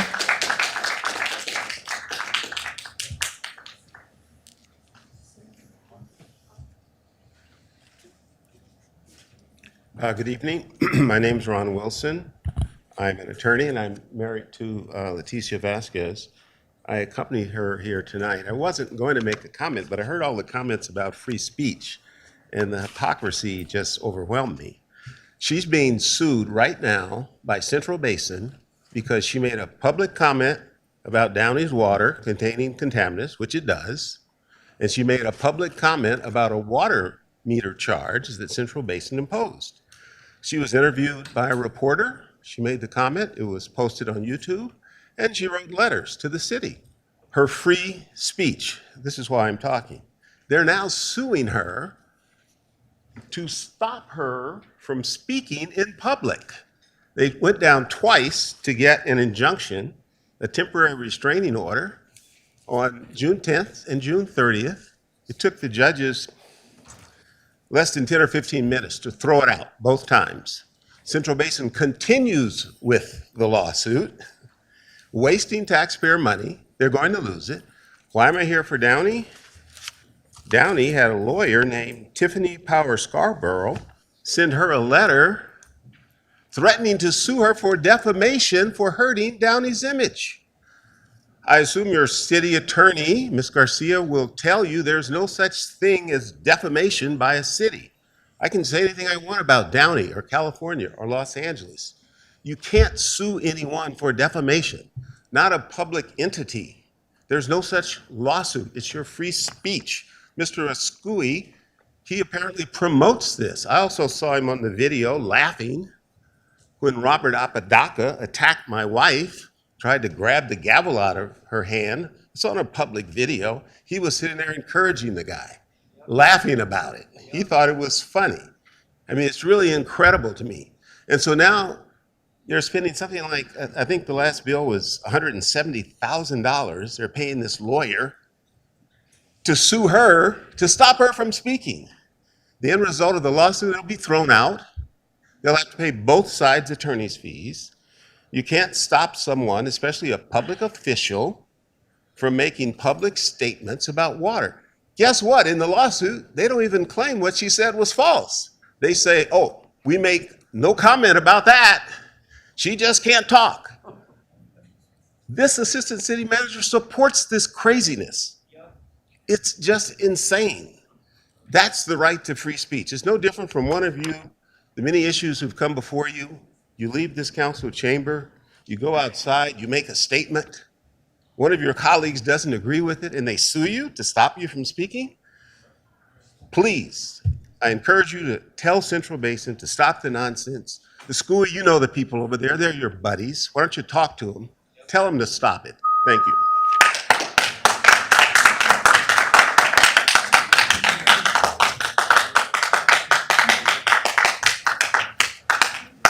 Thank you.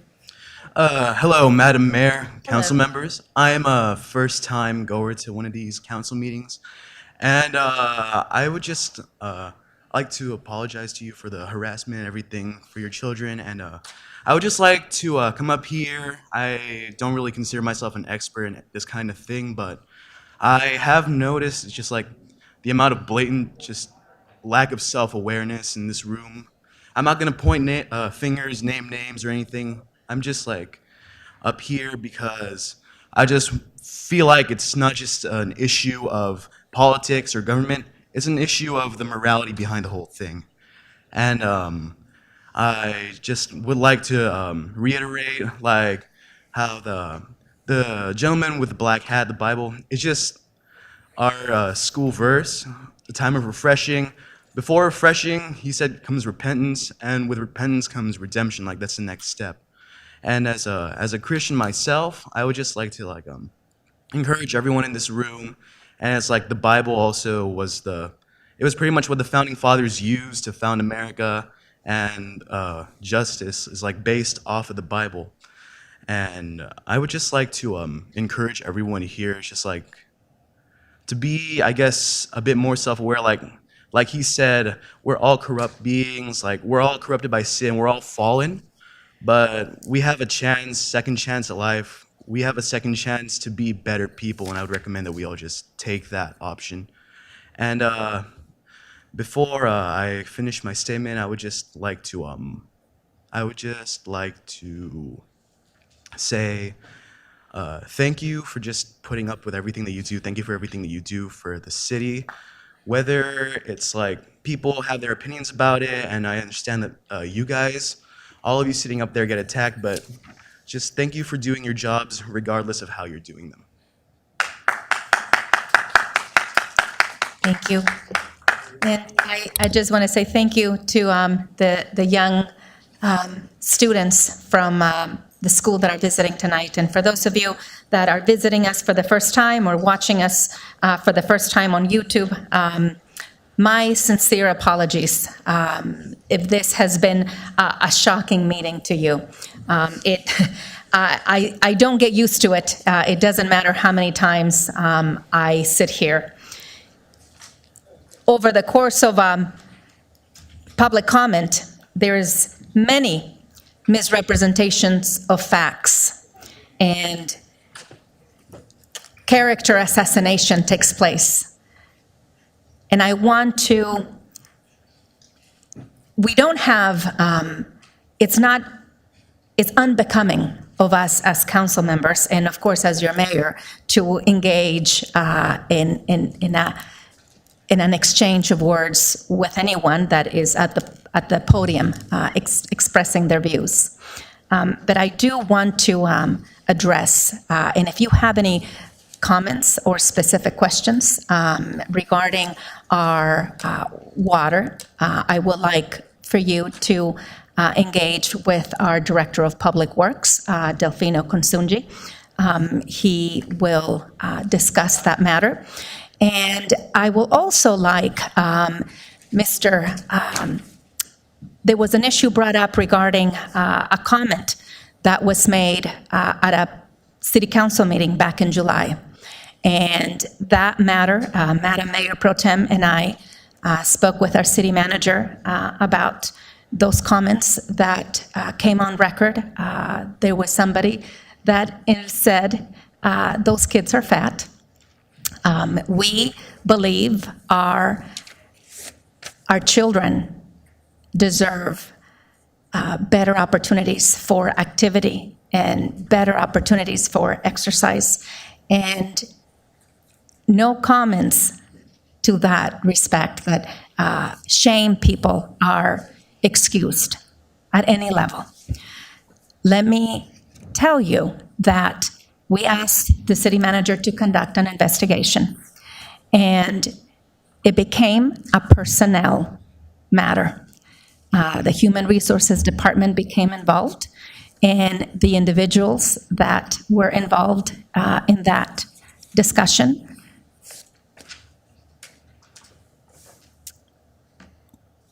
were reprimanded accordingly.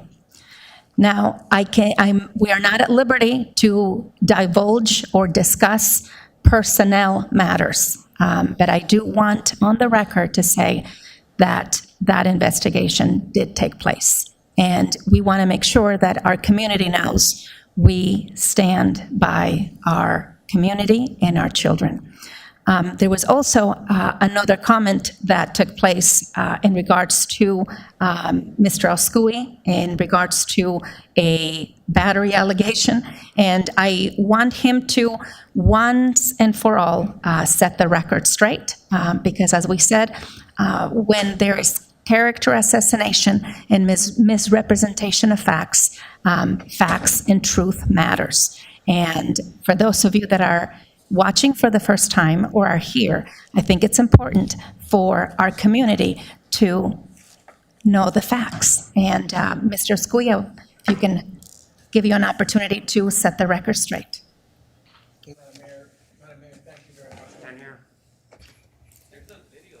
Madam Mayor, thank you very much for the opportunity. I would be delighted to do that. Listening to what was discussed by Mr. Wilson, it just dawned on me that now I understand the reason for them to taking the time and coming out here and leveling those accusations against me, because regretfully they have put themselves in a position, the board director, that the agency, the very agency that she serves, has sued her. The very agency that she serves, because of these very actions and because of these types of positions that she has taken, dispersing wrong information, inaccurate information, and falsehoods, has censured her recently.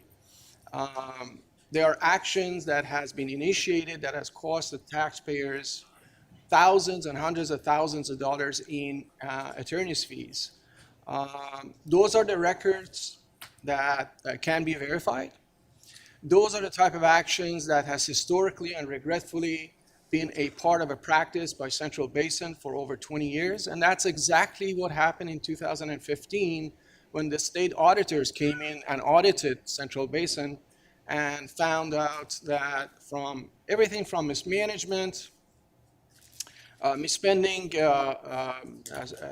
taxpayers' dollars, and bogus contracts, misconduct, all of that led to the legislation to take action to change the governance structure of the Central Basin in 2017, and that's all got started from there. They didn't like that. They oppose appointment of 3 appointed members from the community of purveyors. Purveyors are the folks that produce water and sell it to their customers. Contrary to something that was mentioned by one of the speakers, Downey does not have private water. The water belongs to people. We don't profit from producing water and selling it to our residents. It is a service that we provide. So all of these accusations about privatization of water and all of that is just absolute nonsense. It is not true. The problem is for the lady that spoke, the board member, the problem recently has become the fact that Central Basin has told her that they are not going to, it is a practice as a body of a governing board, if you are subject to a lawsuit, then that body will take on the responsibility of defending you.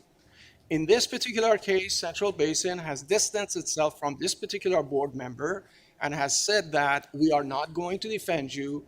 If there is a lawsuit against you, then the cost of defending that lawsuit is on you. We're not going to absorb that cost. The taxpayers are not going to absorb that cost. Hence, the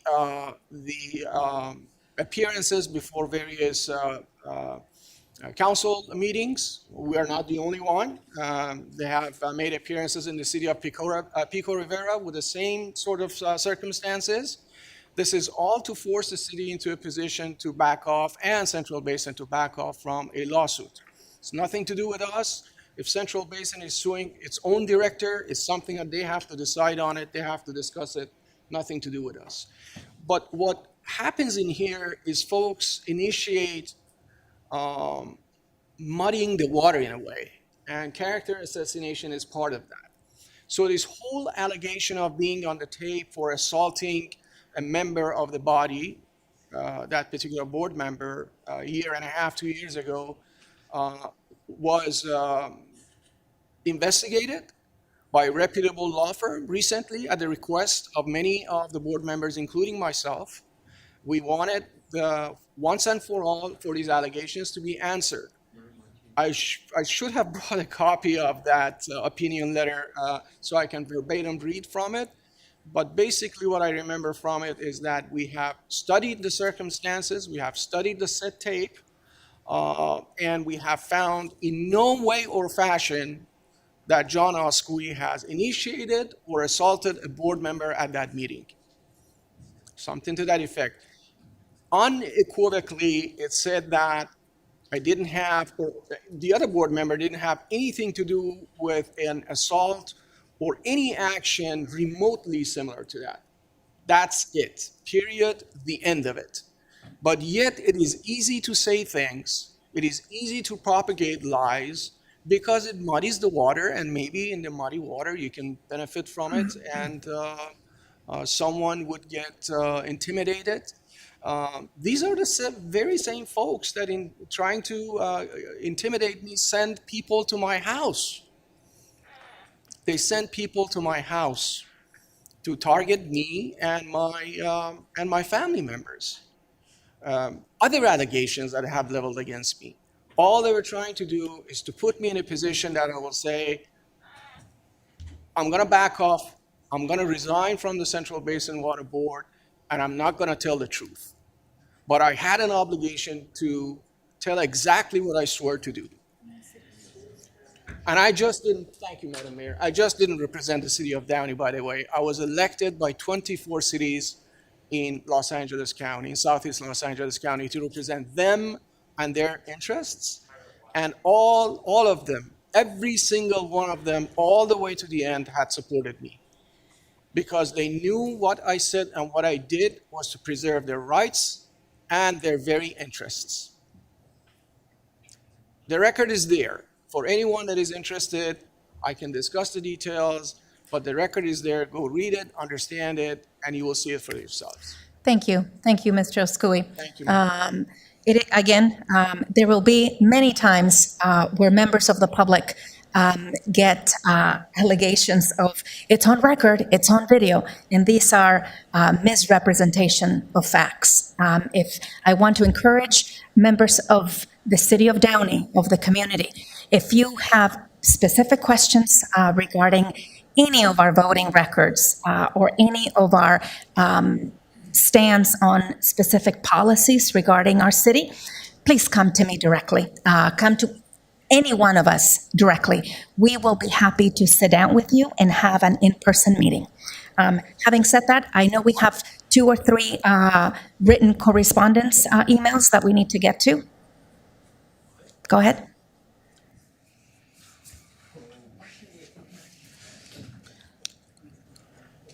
The first correspondence is from David Bowers. Hello, David Bowers in Downey, California. I am writing this note to say that I am hopeful the city of Downey does not fall into the trap which other cities are falling. That is the trap of taking away liberties in the hopes they can starve off the calamity and deaths created by some bad research work with nasty viruses. Please continue to recognize that all you free people have to fear is the fear that bad leadership can whip up in the people. The goal of those creating fear is not to teach, explain, or to help you through a crisis. It is to make one feel they need to heed and obey those that claim they know better, while those same cover their evil tracks.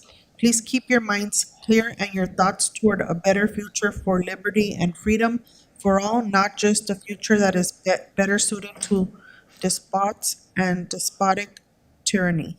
Never forget power corrupts. Have a good evening.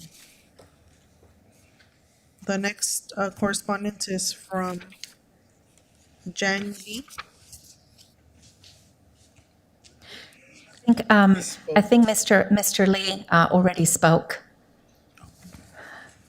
Thank you. Thank you, Mayor. Next correspondence is from Fatima Baki.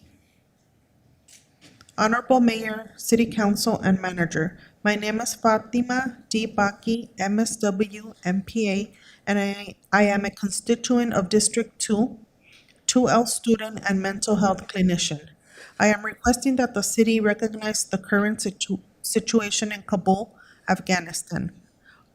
Our currently elected politicians, such as President Joe Biden on a national level, have failed to provide adequate information on the currently heartbreaking situation.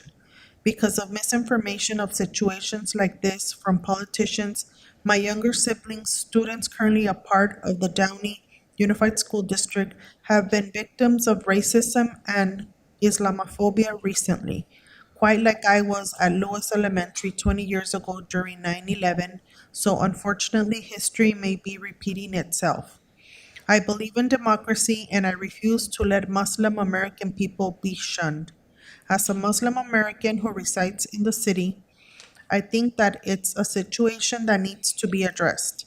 However, with appointed in commissioners such as Public Works Commissioner Anthony Jones, who has laughed at comments toward Muslims on social media, I think it's a situation that goes under the rug and later gets bastardized into justification when there's violence towards us that some of us, like myself, have endured. We deserve to have a group of folks who represent us without bigotry and the emotional intelligence on how these situations start. We deserve to have our civil rights honored. In District 1, we have a mosque, Downey Masjid, that is kind of swept under the rug. It doesn't take more than a Google search to see what misinformation and bigotry has done to my fellow Muslims in China, Afghanistan, and Libya. Bigotry starts with mockery of a group of people. In light of the humanitarian crisis in Afghanistan, in solidarity, ongoing resilience, and struggle, long live the Hazara people. To all my Muslims and Arabs, we are not terrorists. We are your neighbors, your business owners, people who help folks in hospitals, delivery drivers, etc. And the last correspondence is from Alexandra. Good evening, City Council. I am currently concerned as to the separation amongst the City Council. It is very obvious that you are working against each other. I want to know how we can expect a united community when all of you are separate. What will the council do in order to ensure we are taking on projects together rather than individually? Mayor Frometa really caused separation. That is all, Mayor. Thank you. I'll entertain a motion to close public comment. So moved. Second. Okay. What we're going to do is take a 5-minute break. Thank you all. We will take a 5-minute break. We'll be right back.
Are we ready? Okay, is everybody ready?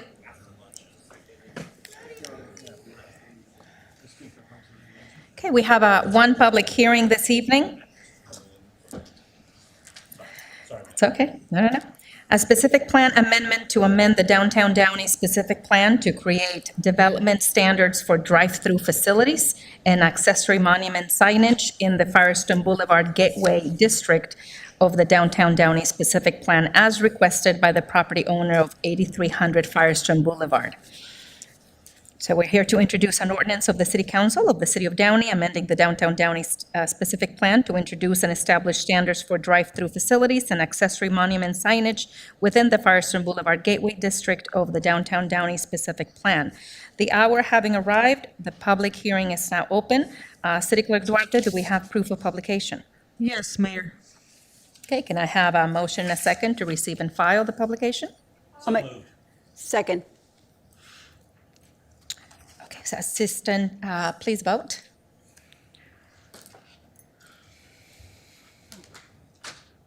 One moment, please, Mayor.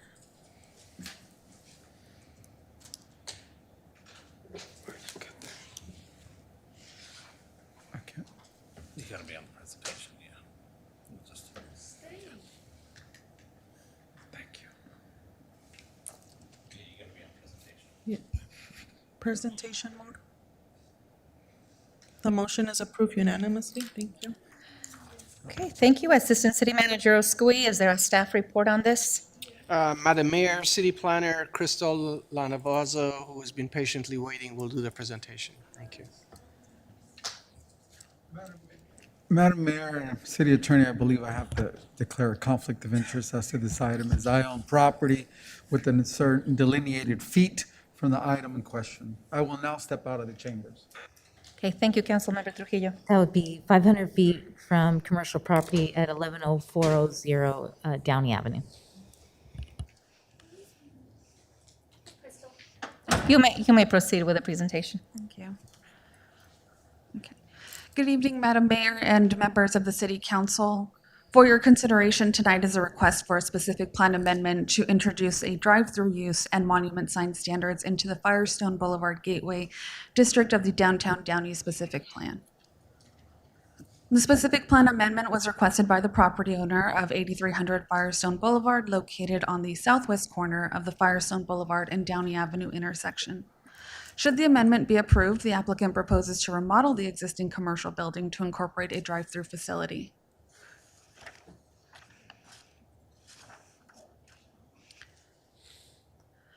The amendment is proposed in the Firestone Boulevard Gateway District of the Downtown specific plan and will be applicable to properties that meet specific locational provisions. The proposed amendment will establish drive-through facilities as a conditionally permitted use with monument signs and establish development and operational standards such as lot sizes and drive-through placement. For example, the amendment prohibits drive-throughs from being placed between the building facade and Firestone Boulevard so that the pedestrian appeal, which is one of the goals of the specific plan, can still be maintained, and the building frontage will be consistent with other building frontages in the downtown area. This differs from most drive-throughs that you'll see where the drive-through is purposely placed so that it's conspicuous along major boulevards. If the amendment is approved tonight, the applicant proposes to comply with the proposed standards as shown in the renderings in front of you by locating the drive-through toward the rear of the building. The drive-through that you see there will have a unique feature where a portion of the east side of the building will be demolished to create a semi-enclosed drive-through lane so that the facade improvements and outdoor dining area will serve as the focal feature of this site. At their regular meeting of July 21st, 2021, the Planning Commission voted unanimously to approve a site plan review and conditional use permit for the reconfiguration and redevelopment of the commercial building on this site. The Planning Commission's approval is contingent on the City Council's adoption of the proposed specific plan amendment before you tonight. If approved, the existing building will be reconfigured to create 2 restaurants, a retail space, and an office space, as well as installing nearly 3,000 square feet of new landscaping on the subject site. The building will be improved throughout on all facades. The proposed facade improvements will include a mix of materials throughout all elevations to create interest. Distinctive stonework that exists on the building will be preserved, along with the addition of smooth stucco will be introduced as a contrasting texture. Wood and dark gray steel metal will be added as enhancements throughout the building facades. And again, the action for the council's consideration tonight is the proposed specific plan amendment to introduce a drive-through use and standards along with monument sign standards into the Firestone Boulevard district of the specific plan. That concludes staff's report, and I'm available for any questions. Thank you, Crystal. Council colleague? Yeah, Questions, Madam Mayor, comments? if I may? Yes, please. So, I don't, I'll ask you the question, but I'm assuming the applicants are here as well. The applicant is present So maybe tonight. it's for you, so be patient with me. My issue with the I don't really have an issue with the drive-through. We have many of them in the city. The issues that I seem to be seeing with drive-throughs at certain locations is that they're not built adequately enough to handle the traffic that's there. And so my first concern is, what is the business that's going to be having the drive-through there? Okay, Madam Mayor, if I may try to address the Go ahead. answer. So we did analyze that as part of the project. There isn't a proposed tenant at this time, so staff looked at it from a few different perspectives. The minimum code standard and what is proposed as part of the amendment is to have a drive-through queue lane that allows for 8 vehicles to be lined up. The applicant is actually proposing 11 vehicles to be lined up in their proposed drive-through. We did have a traffic analysis that was completed on site to determine if any drive-through were to go in that area, would it impact the site, surrounding properties, or the nearby intersections. The industry standard was found to be only about a 5-car queue length. So again, as providing 11, that far exceeds what the industry standard is for most drive-throughs. And the traffic impact analysis did find that this would be significant, and there was less than a 10% chance that at a maximum peak time, the activity would ever spill off-site. So with all of that said, my concern is, even though we have that, are we following the same standard at the In-N-Out? Because that one for sure goes out onto the street. I know they redid the parking lot, and I'm one of the idiots that are going there because it's good, but it does spill out onto the street. And even after they redid their parking lot, it spilled out onto it's still not as bad now, but it still spills out on the street. So if we're saying that this meets what it's supposed to do, I just want to make sure that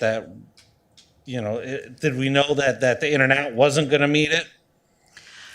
And to address that as best I can, when staff takes a look at any project that's proposed within the city, we look at a few things. We look at what exactly is being proposed. So we do know that certain businesses like an In-N-Out do have a higher turnout, and we do studies based on those businesses in other locations. So whereas the industry standard is 5 vehicle car length, we study In-N-Outs in other cities of similar demographic and the region, so that we can get what the actual length is for this particular business. In this case, because we don't have a tenant proposed, we can't impose something along the lines of what an In-N-Out would require. We did, however, feel that there was a need to apply more than just what the typical code standard was, which is why a traffic analysis was completed. And even with that, the applicant is far exceeding what would have been the maximum or worst case scenario by providing 11 car lengths. Okay. And then I don't know if we can go back to, is there one that kind of shows like a top view of? Yes. I guess that'll be close. Okay, so that one's perfect right there. Okay, so we're having, in theory, we want the traffic to come in for the drive-through off of Downey Avenue, kind of circle back around, and then that's, am I correct? That's correct. Okay. All right. Thank you. No more questions. Thank you, Madam Mayor. I have no questions. I don't have any questions. I will now open this item for public comment. City Clerk Duarte, did we receive any correspondence regarding this item? We did not, Mayor. Okay, members of the public wishing to address the council regarding this public hearing only may now come forward and form a line.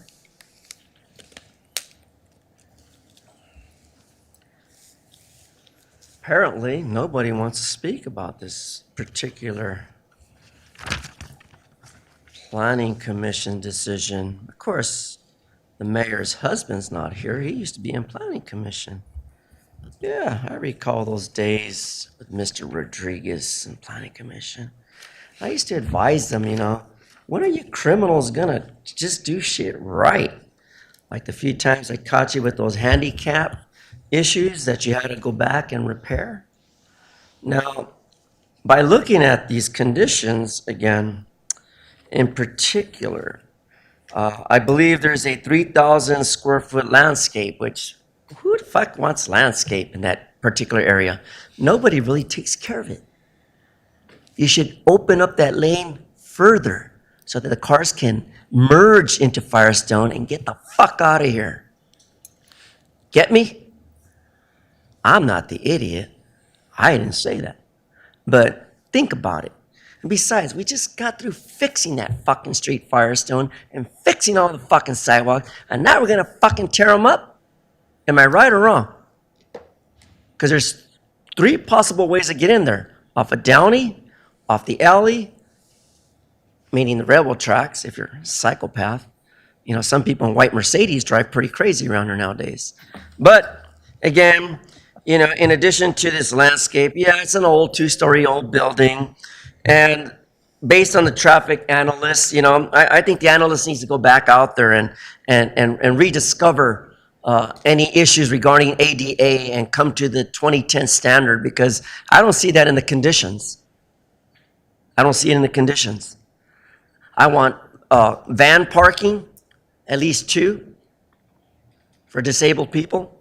And in addition to that, I want to make sure that the new residents ensure that the pedestrian-friendly access is available to everyone, even the non-disabled, even to service animals, even to me. Woof, woof, a dog.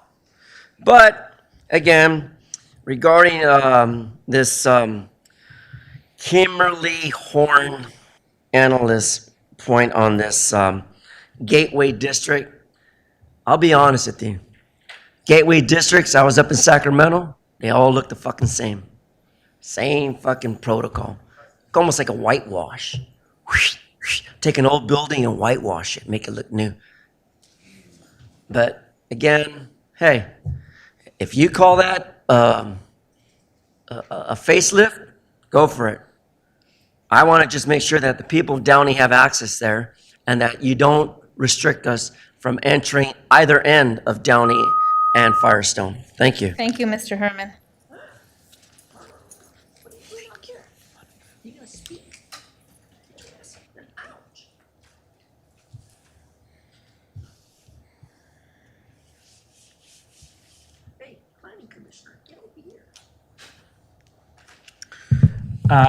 So drive-throughs. I am not a fan of more drive-throughs. Yes, Councilman Ashton, there are a lot of drive-throughs, but drive-throughs, Downey has had an awesome contribution, like say with the Apollo program. Drive-throughs are one of our worst contributions to society. Drive-throughs developed here, Taco Bell, McDonald's, etc. It's not good. It's not good primarily because, if a car is stopped, you have all the sorts of environmental impacts as well as gasoline impacts. So it's a cost to the consumer, it's a cost to the environment. It's pretty much bad for everyone. Yes, it's, quote, convenient, and it's kind of become, unfortunately, part of our culture, but it's not something that we should keep promoting. So at some point, we have to say no more drive-throughs. It's really time to scale them back. They're not good for any of us unless we're only thinking about short-term, quote, convenience, but it's bad for us. No more drive-throughs. Thanks.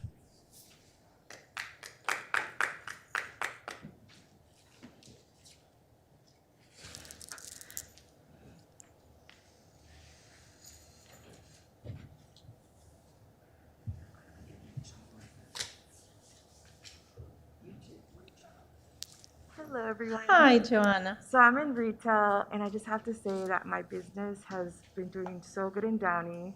I've been going through COVID and the whole pandemic, and my business has been growing. And I really love this idea from your team. I think it's amazing. And I think we should look at also more buildings on Firestone that have been empty for so long. I'm on Imperial next to the new Chick-fil-A, but I just think it's really great. And I think, like for me, I work a lot, so I don't mind drive-throughs. So I just wanted to encourage like the city to continue renovating buildings like this. I mean, I went to middle school here, and I remember that building the same way for a very long time. So when I saw that, I was like, wow, that's amazing. So I think it's great. I just wanted to share that with you guys to continue letting people like them or people with good ideas do things for the city like that, because we need to change with the times. And I'm telling you, like, Downey is so great for retail, and I don't think a lot of people know that. So I just want to encourage to continue being creative with for making the city be new. Thank you. Thank you, Joanna. Okay, I will entertain a motion in a second to close the public hearing. So moved. Second. So ordered by the mayor. Unless there are any comments from the council, I will make a motion to introduce the ordinance. Just a quick comment. So, like, I understand some of the comments as far as, what are we going to do with this building? And like, we could leave it alone and let it stay the way it is. And, I don't know what'll happen after that, but it's not really doing much to improve what's going on in our city. I think that the main issue I brought up was the drive-through issue. I'm not 100% convinced that we've handled that correctly, but we're still dealing with a lot of unknowns since we don't know the tenant yet. And assuming it's kind of a bigger tenant, then maybe it's something we would have to revisit, excuse me. But for me personally, I'm okay with this. I think it's a good idea to at least take a look at what we're doing with that building and try to make it something a little bit better. So, thank you, Madam Mayor. Thank you, Councilmember Ashton. I think I really like the rendering. I know that we can't always plan for the traffic situation, but we also understand that of course, traffic flow is important. I like the drive-through option here, and I really think that this is going to revitalize that corner of Firestone and Downey that has been neglected for quite some time. And I'm really excited at this opportunity for our city. And so I will make a motion to accept this ordinance. I'll make the motion, Madam Mayor. And I'll just go ahead and second. Please vote.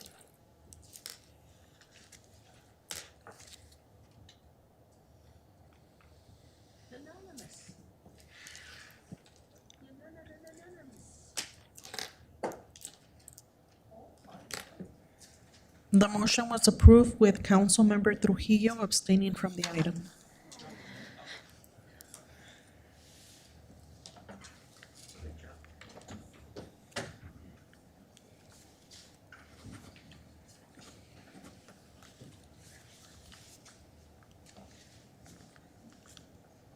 Thank you for staying late, Crystal. Thank you for the presentation.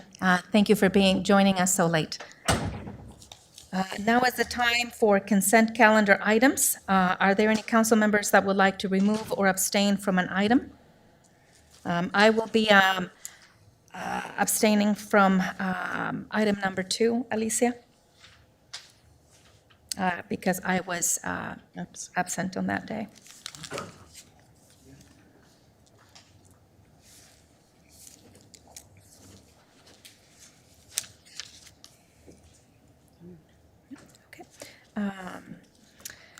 I will now open public comment on consent calendar items. City Clerk Duarte, did we receive correspondence for consent? We did not, Mayor. Okay, members of the public wishing to address the council regarding consent calendar items may now come forward and form a line. Each speaker will have 3 minutes to speak, and please provide your name for the record.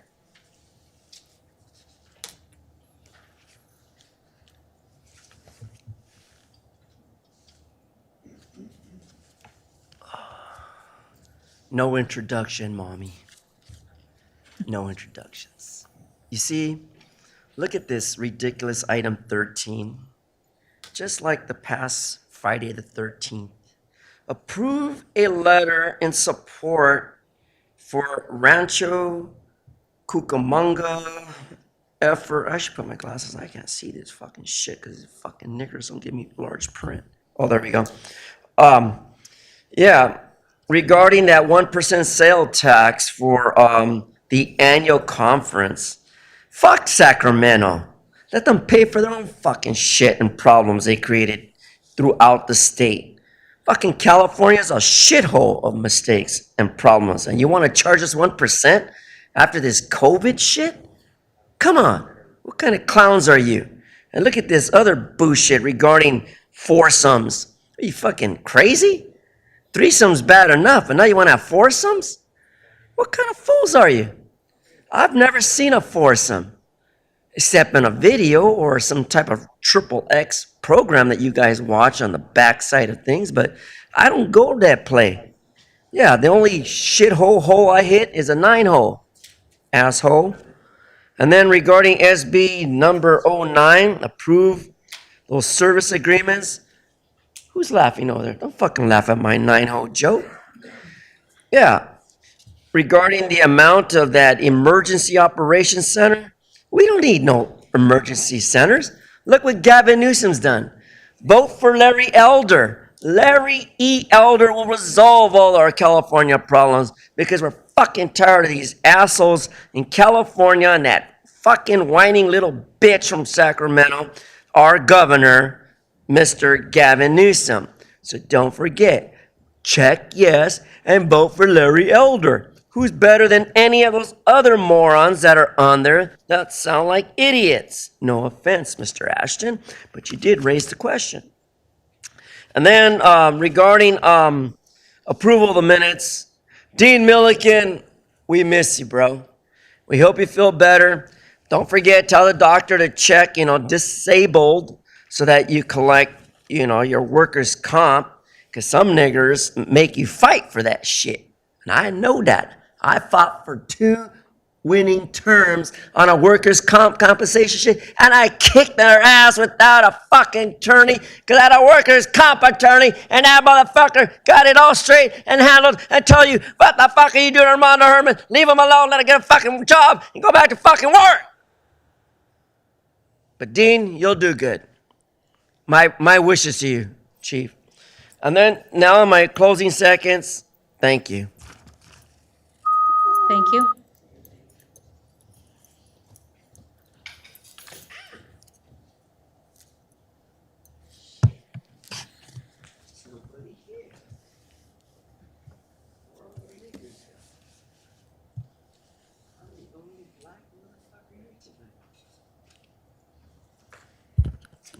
Okay, so I'd like to comment on number 9 and number 6.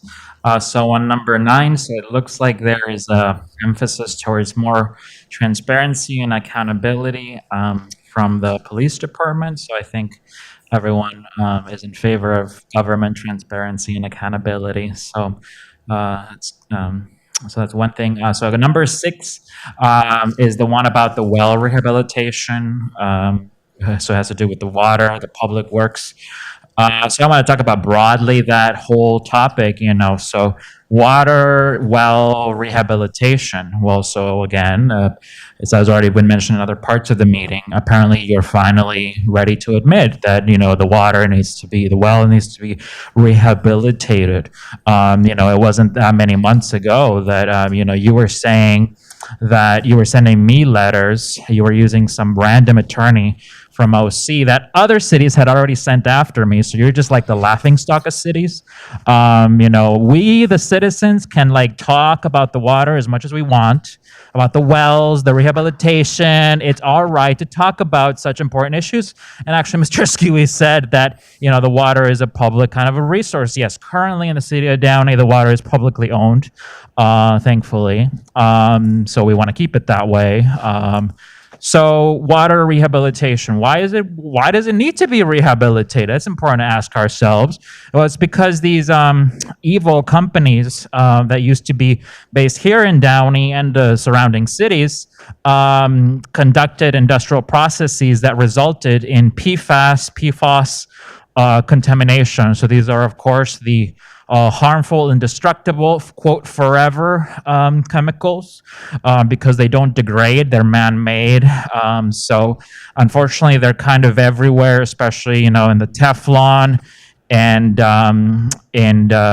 fire fighting foam. Of course, there's used to be a lot of that here, right? Because we had more aerospace contractors here. So they're directly responsible for the need to rehabilitate our wells, our water, these industrial giants that refuse to be accountable to the people. And then now, even currently, so we had the industrial giants that contaminated our water and hence the need for rehabilitation. But now we have industrial giants taking that water at a very cheap rate and exporting it throughout the United States. So we got the Coca-Cola factory on Lakewood. They're getting all that water and shipping it to the local stores, to all of LA County, to all of the Southwest. They're poisoning us. Of course, corporations poison people. And Rockwell did that, and now Coca-Cola's doing it. So yes to number 6. Yes to water rehabilitation.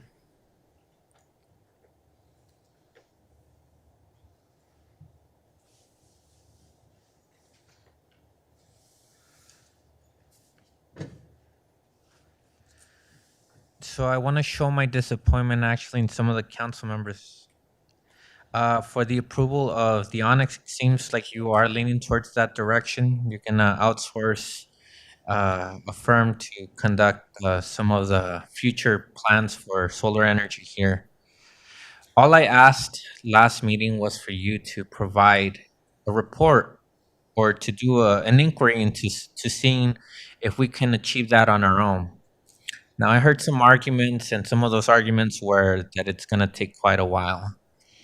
I was willing to wait a year or two, and trust me, a report doesn't take that long, but I was willing to wait about so long because getting it right is more important than committing ourselves to a contract that's going to run us about 25 years. Number 9 is the most important one here. We need absolute transparency, and I would like to see all of these law enforcement training and bulletins be published on the website so that it's accessible to the public. I'm going to allude to Gascon, and I like what Gascon's doing. I think his policies are protecting minorities and addressing racial disparities that we have in this country. Number 9 kind of complements that because it allows the public to be informed and to have direct access to what they need the most. This also helps people make good decisions on how to take on future problems that they might have with their local police department. So with that said, please approve number 9, and please reconsider moving forward with 11 until we can make a proper comparison. I don't expect you to follow through with number 11, but at least I said it on public record.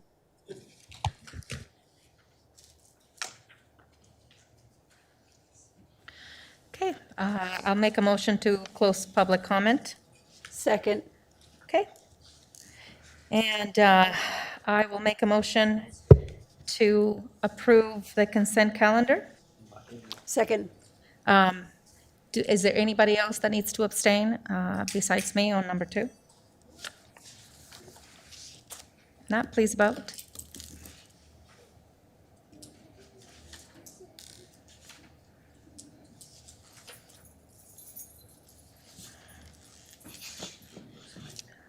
I'm on presentation. You're in presentation mode? Mm-hmm. Yep. It's not coming up. I can take a. Yes, roll call, please. Mayor, and just for the record, Councilmember Alvarez, left the meeting at 10:24. Okay. And, Councilmember Alvarez is absent. Councilmember Ashton, Yes. Councilmember, Trujillo, Yes. Mayor Pro Tem Pacheco. Yes. And Mayor Frometa. Yes. The consent calendar is approved with Mayor Frometa abstaining from item number 2 and Councilmember Alvarez absent. Thank you, Mayor. Okay, we have one administrative report, and that is to discuss the process for adding city council requested items to the agenda. Mayor Pro Tem Pacheco, Sure. please proceed. So I asked for this item to be added on the agenda to see if we need to have any policies or procedures as to how we place items on the agenda. And I asked staff to provide me with some information as to what other cities are doing. And what we found is that in the city of Barstow, it takes 2 council members to place an item on the agenda. Let's see. And I think there's other cities that also have a process like that as to placing items on the agenda. But the reason why I wanted this item was just for us to have a discussion whether we should have a policy, and if so, maybe having it where it's 2 council members needed to put an item on the agenda, or the mayor. But I just want to hear from my council colleagues as to what they would like to see. Thoughts, comments on this? Like, my personal opinion on this is that I don't think we need to have this discussion. I think the way we do things now, we're all elected by our constituents. They expect us to do certain business with, certain things, and it's our job to bring those up. And even in the case where you might be the one council member who supports something, does that mean we shouldn't have the discussion? So for me, I don't see a need to have any other policy other than what we're currently doing right now. Anyone else?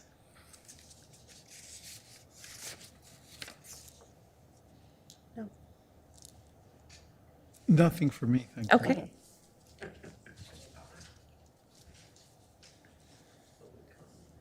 And if the council desires not to pursue forward, I'm okay with that too. I just want to see if the council wanted to adopt some kind of policy that it would require 2 council members, or a limitation as to the number of items that each council member can bring about. Maybe not necessarily saying that a council member cannot put an item on the agenda, but maybe having a limit so that way we don't have a packed agenda.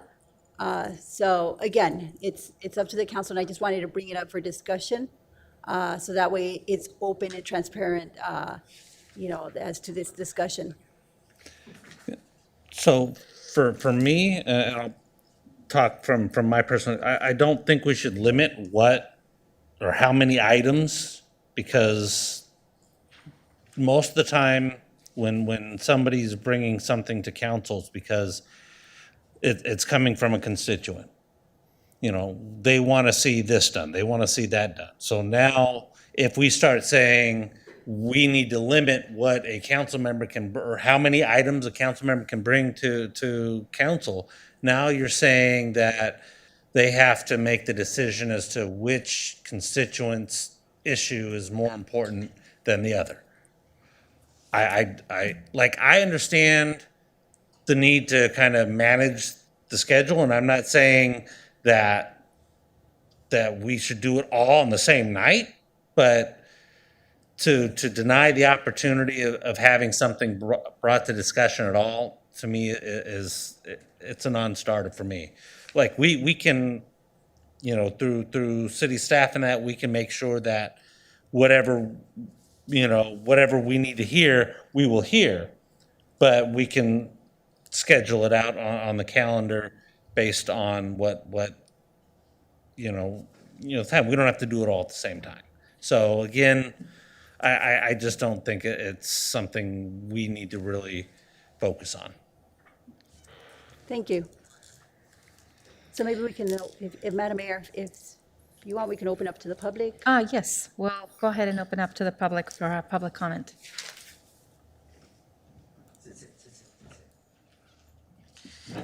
I want to make it very clear that Claudia Frometa, Blanca Pacheco, you are the remaining council members who continue to assault the People's First Amendment.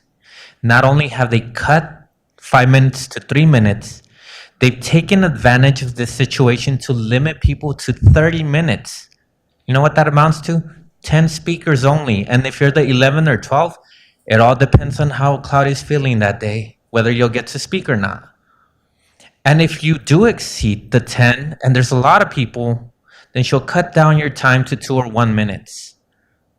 That's the assault that you've been taking on our community. This takes it to a new level. If the 3rd district wants its council member to raise an item, they shouldn't have to depend on any other districts to serve the 3rd district or the 2nd or the 1st. This is also elitist politics because anyone should be able to represent their district properly. You're thinking right now that you probably have the advantage and you have a voting block, but you're not thinking about the council members that will come when you are no longer sitting in that chair. And how many people are going to be silenced and left out unless people like you can make friendships up there. That is not fair to the community. That is not fair to your districts. That is not fair to your individual powers because they're asking you to relieve yourself of some of your power to silence people like Catherine Alvarez who keeps bringing items to the agenda. People like Catherine Alvarez who will probably get recalled and you won't be seeing this many items. But even if you did, it would be your right to bring these items. And it would be your duty as a representative of each community to make sure that everything that your individual constituents are asking for is fought for and presented here. This is an attack on our community. This is an attack on our democracy, and it is the continued history that Claudia Frometa and Blanca Pacheco have continued. It saddens me because I get to see the pro tem mayor go out there and say comments about people's dogs and positive statements. But then you come up here and you screw the people over with these votes. I'm tired of that hypocrisy and I'm tired of that two-faced attitude.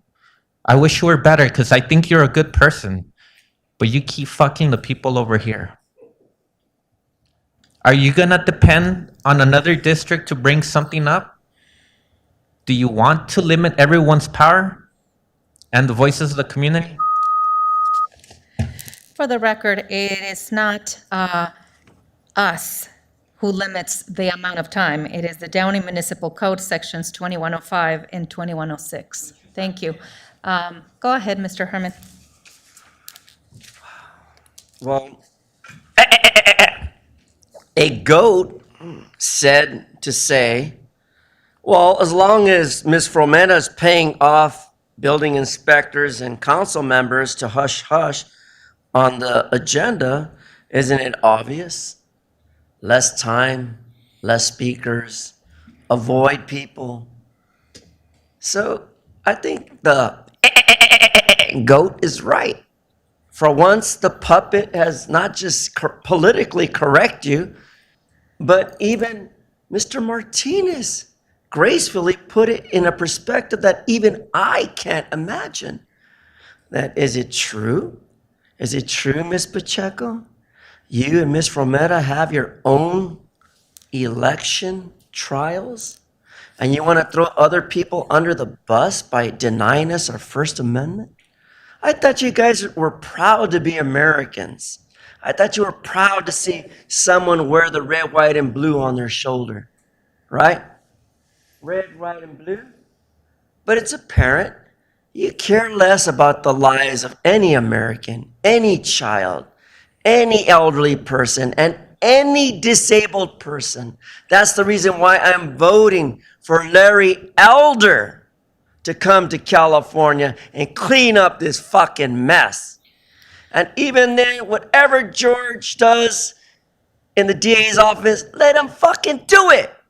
Because he's doing a good job. We don't need to see children behind bars. We don't need to see children 18 and under having to go through this fucking criminal situation in life because they can't even come here to report and repent to the mayor or the pro temp mayor. We're sorry. We just want 1 second just to say hi, mommy.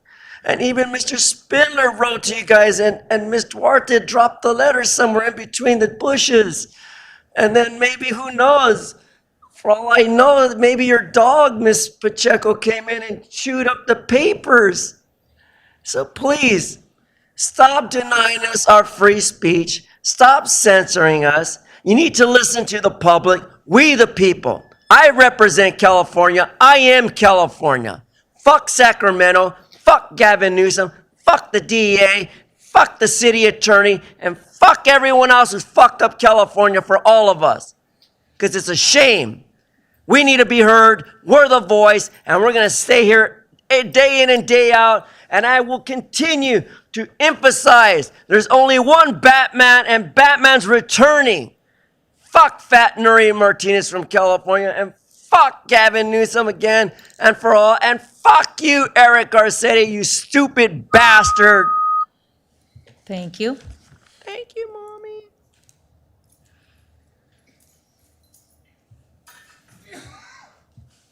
Hey, are you sick? Put your mask on, bro. Okay, so on this item, it's concerning to me that, again, the motto of our city is future unlimited. And here we're getting a council member, Pacheco wants us to look to Barstow to get our governmental rules. Like, oh, they need 2 council members. Come on. Obviously, this would be the wrong direction. Depending on whatever issue each of you might want to bring up, it'll disadvantage you, regardless of what that issue is. So this is. I mean, you signed up for this. Maybe you don't like being here late at night, but guess what? The people are here and they want to speak, and it's their right. You signed on the dotted line about the California Constitution and all that, the Brown Act. So just no, let the council members speak. They're speaking for their district, whatever issue the people in that district might want to come up with. It's not right to somehow change. That would be the wrong direction. Like it would be a better direction if you were to. How about this? I know I've seen some cities actually have like a whole thing, like council members can bring up a ton of items, and then they're there really late at night. I think that's really cool because then you get all of these issues. So instead of all when you do your council comments, and a lot of you have things you mentioned, those could be items to actually discuss it in depth. That would be good. A good direction for local government, not this bad direction. Oh, let's look to Barstow and implement their policies. Come on now. So anyway, this doesn't sound like a good idea. Maybe you like it because maybe some items have come up recently, but no, it's one of those things where you're gonna be sorry that you ever supported it if you do support it in the future when you actually want to bring something. So just say no. This is nonsense. So I just wanted to clarify something, and thank you, Mr. Barragan, for bringing it up. So just so everyone's aware, our neighboring cities, for Whittier, a council member would bring it up during council comments at the end of the meeting. If 2 others are interested, then it is scheduled for an upcoming meeting. Southgate, council member discusses item with city manager before adding to agenda. Santa Fe Springs, council member speaks with the city manager, and city manager discusses the request, with the mayor. Oops. Sorry. I'm looking at this from my iPad and it froze.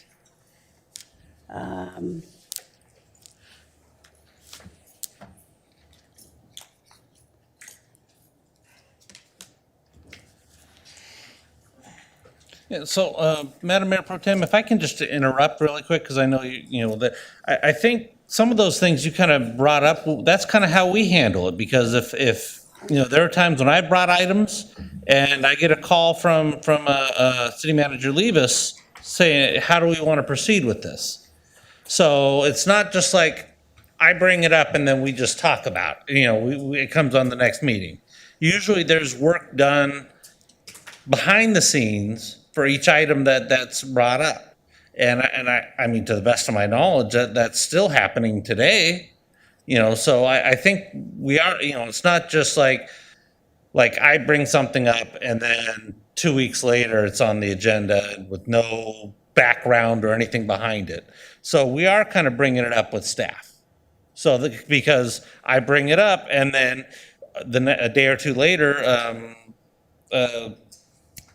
our city clerk goes ahead and sends the council assignment list with not only who asked for it, who it's being assigned to. And so we are kind of working with city staff to make sure that, you know, the item that we suggest is something that we want to actually have a discussion on. At least that's how it's worked for me, and that's how I've seen it. I don't know if it's done differently for any of you, but like, that's how it's been done for me. So I don't see the need for us to do anything different. Okay, well, actually, Whittier does it differently. They need two council members to put an item on the agenda. I'm just saying what other cities are doing. Yeah. Not that we necessarily have to do anything. Let's see. Yeah. I don't know how else to say it, Madam Mayor Pro Tem, but we're leaders, not followers. And then Mayor in Linwood, Mayor approves request or 3 council members approve adding to the agenda, which is probably not a good idea, given that it could potentially be a Brown Act violation. And the other cities are mostly like Councilmember Ashton said, it's a council member discusses it with city manager before it's added to the agenda. Again, this is more, and it's not really a concern for me, it's more of a concern for staff who has to be here, who work tirelessly. I'm always looking out and being mindful on staff and making sure they're not here until 1 or 2 in the morning. But again, Not only it's that. really up to my council colleagues. This is just something that I wanted to bring up. If no action is taken, I'm comfortable with that too. I think, Madam Mayor Pro Tem and Councilmember Ashton, and I'm hearing you both correctly, we want to continue to move our city forward and be as efficient and as effective as we can with the time that we have, and also utilizing the staff's time and resources in the most efficient and appropriate manner. It is important to know, I need you to stop when I'm talking. If we continuously put items on the agenda that have absolutely no traction, this is what it comes to. You know, we stay until 11 or 12 midnight with, 3 individuals that have absolutely no business speaking to anything we say. And really, items that are of importance get buried because there are other items that may be placed that don't, there's no traction within our council. So I think, again, I'm not, for or against, I'm just providing additional commentary. So I'll say one other thing, and then I'll have my piece with this. There are times when I've personally put things on the agenda, not necessarily because I thought it would have traction, but because I felt that it was necessary to have public speak on those items. Not, for me, I knew I wasn't going to have the vote, and the city manager asked me, you're not going to get the votes on this. I said, I know, but this is an important topic that the public needs to have the opportunity to discuss with us. So sometimes we do things not necessarily because we're going to get the traction and get the vote, but there are people in our community, and I'm not, like when I did this, we had a lot of people come for that item, but they wanted to have their voice heard. And so as representatives of the citizens, we need to give our residents that opportunity. Absolutely. And Absolutely. and that's, dude, come on. That's the purpose behind, I mean, and whether we agree with certain things that are brought up, and that's why we have the vote.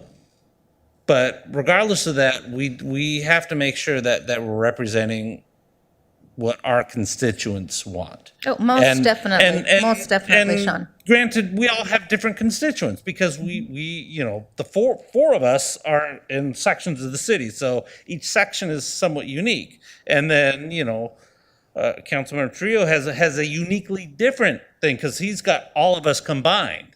So it's a weird dynamic, but we do need to manage that, and we do need to give, you know, when we have issues that we think are important, we need to make sure that we give opportunity for our residents to speak on them. And I think having the opportunity for us to put stuff on the agenda does that. Assistant Manager, City Manager Oscui, would you like to Madam speak Mayor, on thank this? you. Yeah, thank you very much, Madam Mayor. I don't think that, you know, listening to you all and having had the opportunity to work with each one of you, I don't think the intent is to suppress any member of this council, this body, to have the ability to represent their constituents. I don't think that's it. Sometimes what we have been confronted with, though, is the fact that because of limited resources, we won't be able to handle the number of requests that come in at a certain time. I think what you are getting to, and forgive me if I'm not characterizing it right, you can correct me, but I think the intent is to have the opportunity, the council members having the opportunity, in essence, to prioritize the items that they want to put on the agenda. So you get the opportunity to discuss amongst yourselves which items you think should be discussed first because of their sensitivity, because of time sensitivity, or because it's an urgent issue or something that needs to be discussed right away, and which ones can stay to, you know, stay a little bit longer to be discussed at a later time. By the way, Councilmember Ashton, the list that you refer to that gets generated, in fact, City Clerk will stay on tonight or perhaps early in the morning. She generates that list before we go into a staff meeting the day after the council. Those are the action items. Those are not necessarily council reports. Those are the action items that get generated, the cleanups, the complaints, those kind of things that each department has to handle that gets assigned to a member, a director. So what I have seen in other cities too is the ability of the council to decide which items to discuss first, prioritize, because again, as the mayor mentioned, as you know, we need to do justice to your requests by doing the due diligence in doing the research, in doing the work that it deserves in order to bring a complete report before you to consider and discuss. I think that's the gist of it. That's the intent. And, So then my question to you, Mr. Assistant City Manager, is how is that different than what we do now? well, right now what happens if a certain member of the council comes to a staff and wants to place an item on the agenda, the item is going to be placed on the agenda. And okay, but like I'm confused because it's like if we suggest something, it's going to get placed on the agenda. And you were talking about then we have a discussion as to when it's going to get placed and when do you want to do it and this and that. We've had right now currently everything you described that you would like to do, to the best of my knowledge, is already done. It already is. Because at least if it's different for other of my colleagues, then that's something, that's a different conversation. But everything you just described to me right now, as far as having the opportunity to decide when we want to do certain things or not certain things, and that happens. That already happens. I've had items that I've suggested, that I've had discussions with staff, and they've not come to council. Because we've had that discussion already previously to say, okay, is this something we want to work on now, or is this something we can put off for a little bit later? That's happened. So we're doing what you're suggesting that we do is something we're already doing to the best of my knowledge. So what are we changing? We're limiting the fact that when a council member comes to share something, that he has to have somebody else approve it. That's literally what was suggested. That's what they're And doing in I'll be other honest with cities. you, I am against that. I'm just saying what other cities are doing. So maybe, I don't know if Councilmember Trujillo wants to say anything. No? Okay. And if there's no motion, it's okay. All I wanted to do was have the dialogue. No, I appreciate that. Thank you. Okay. So then if there- I'll is just there a make a motion? motion to receive and file. Is there a motion? I'll second Sean's motion to receive and file. Okay? Yeah, we'll end it there. We need to vote on that? Okay.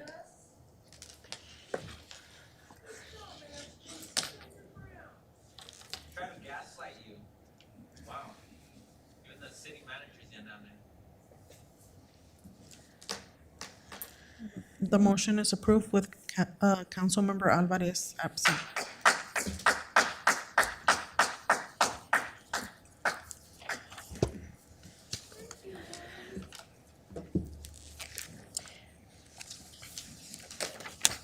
Assistant City Manager Scui, do you have any final comments tonight? Madam Mayor, I think I've spoken enough. Okay, well, we will adjourn tonight in memory of the victims of the earthquake in Haiti and the lives lost to COVID-19. Please, a moment of silence.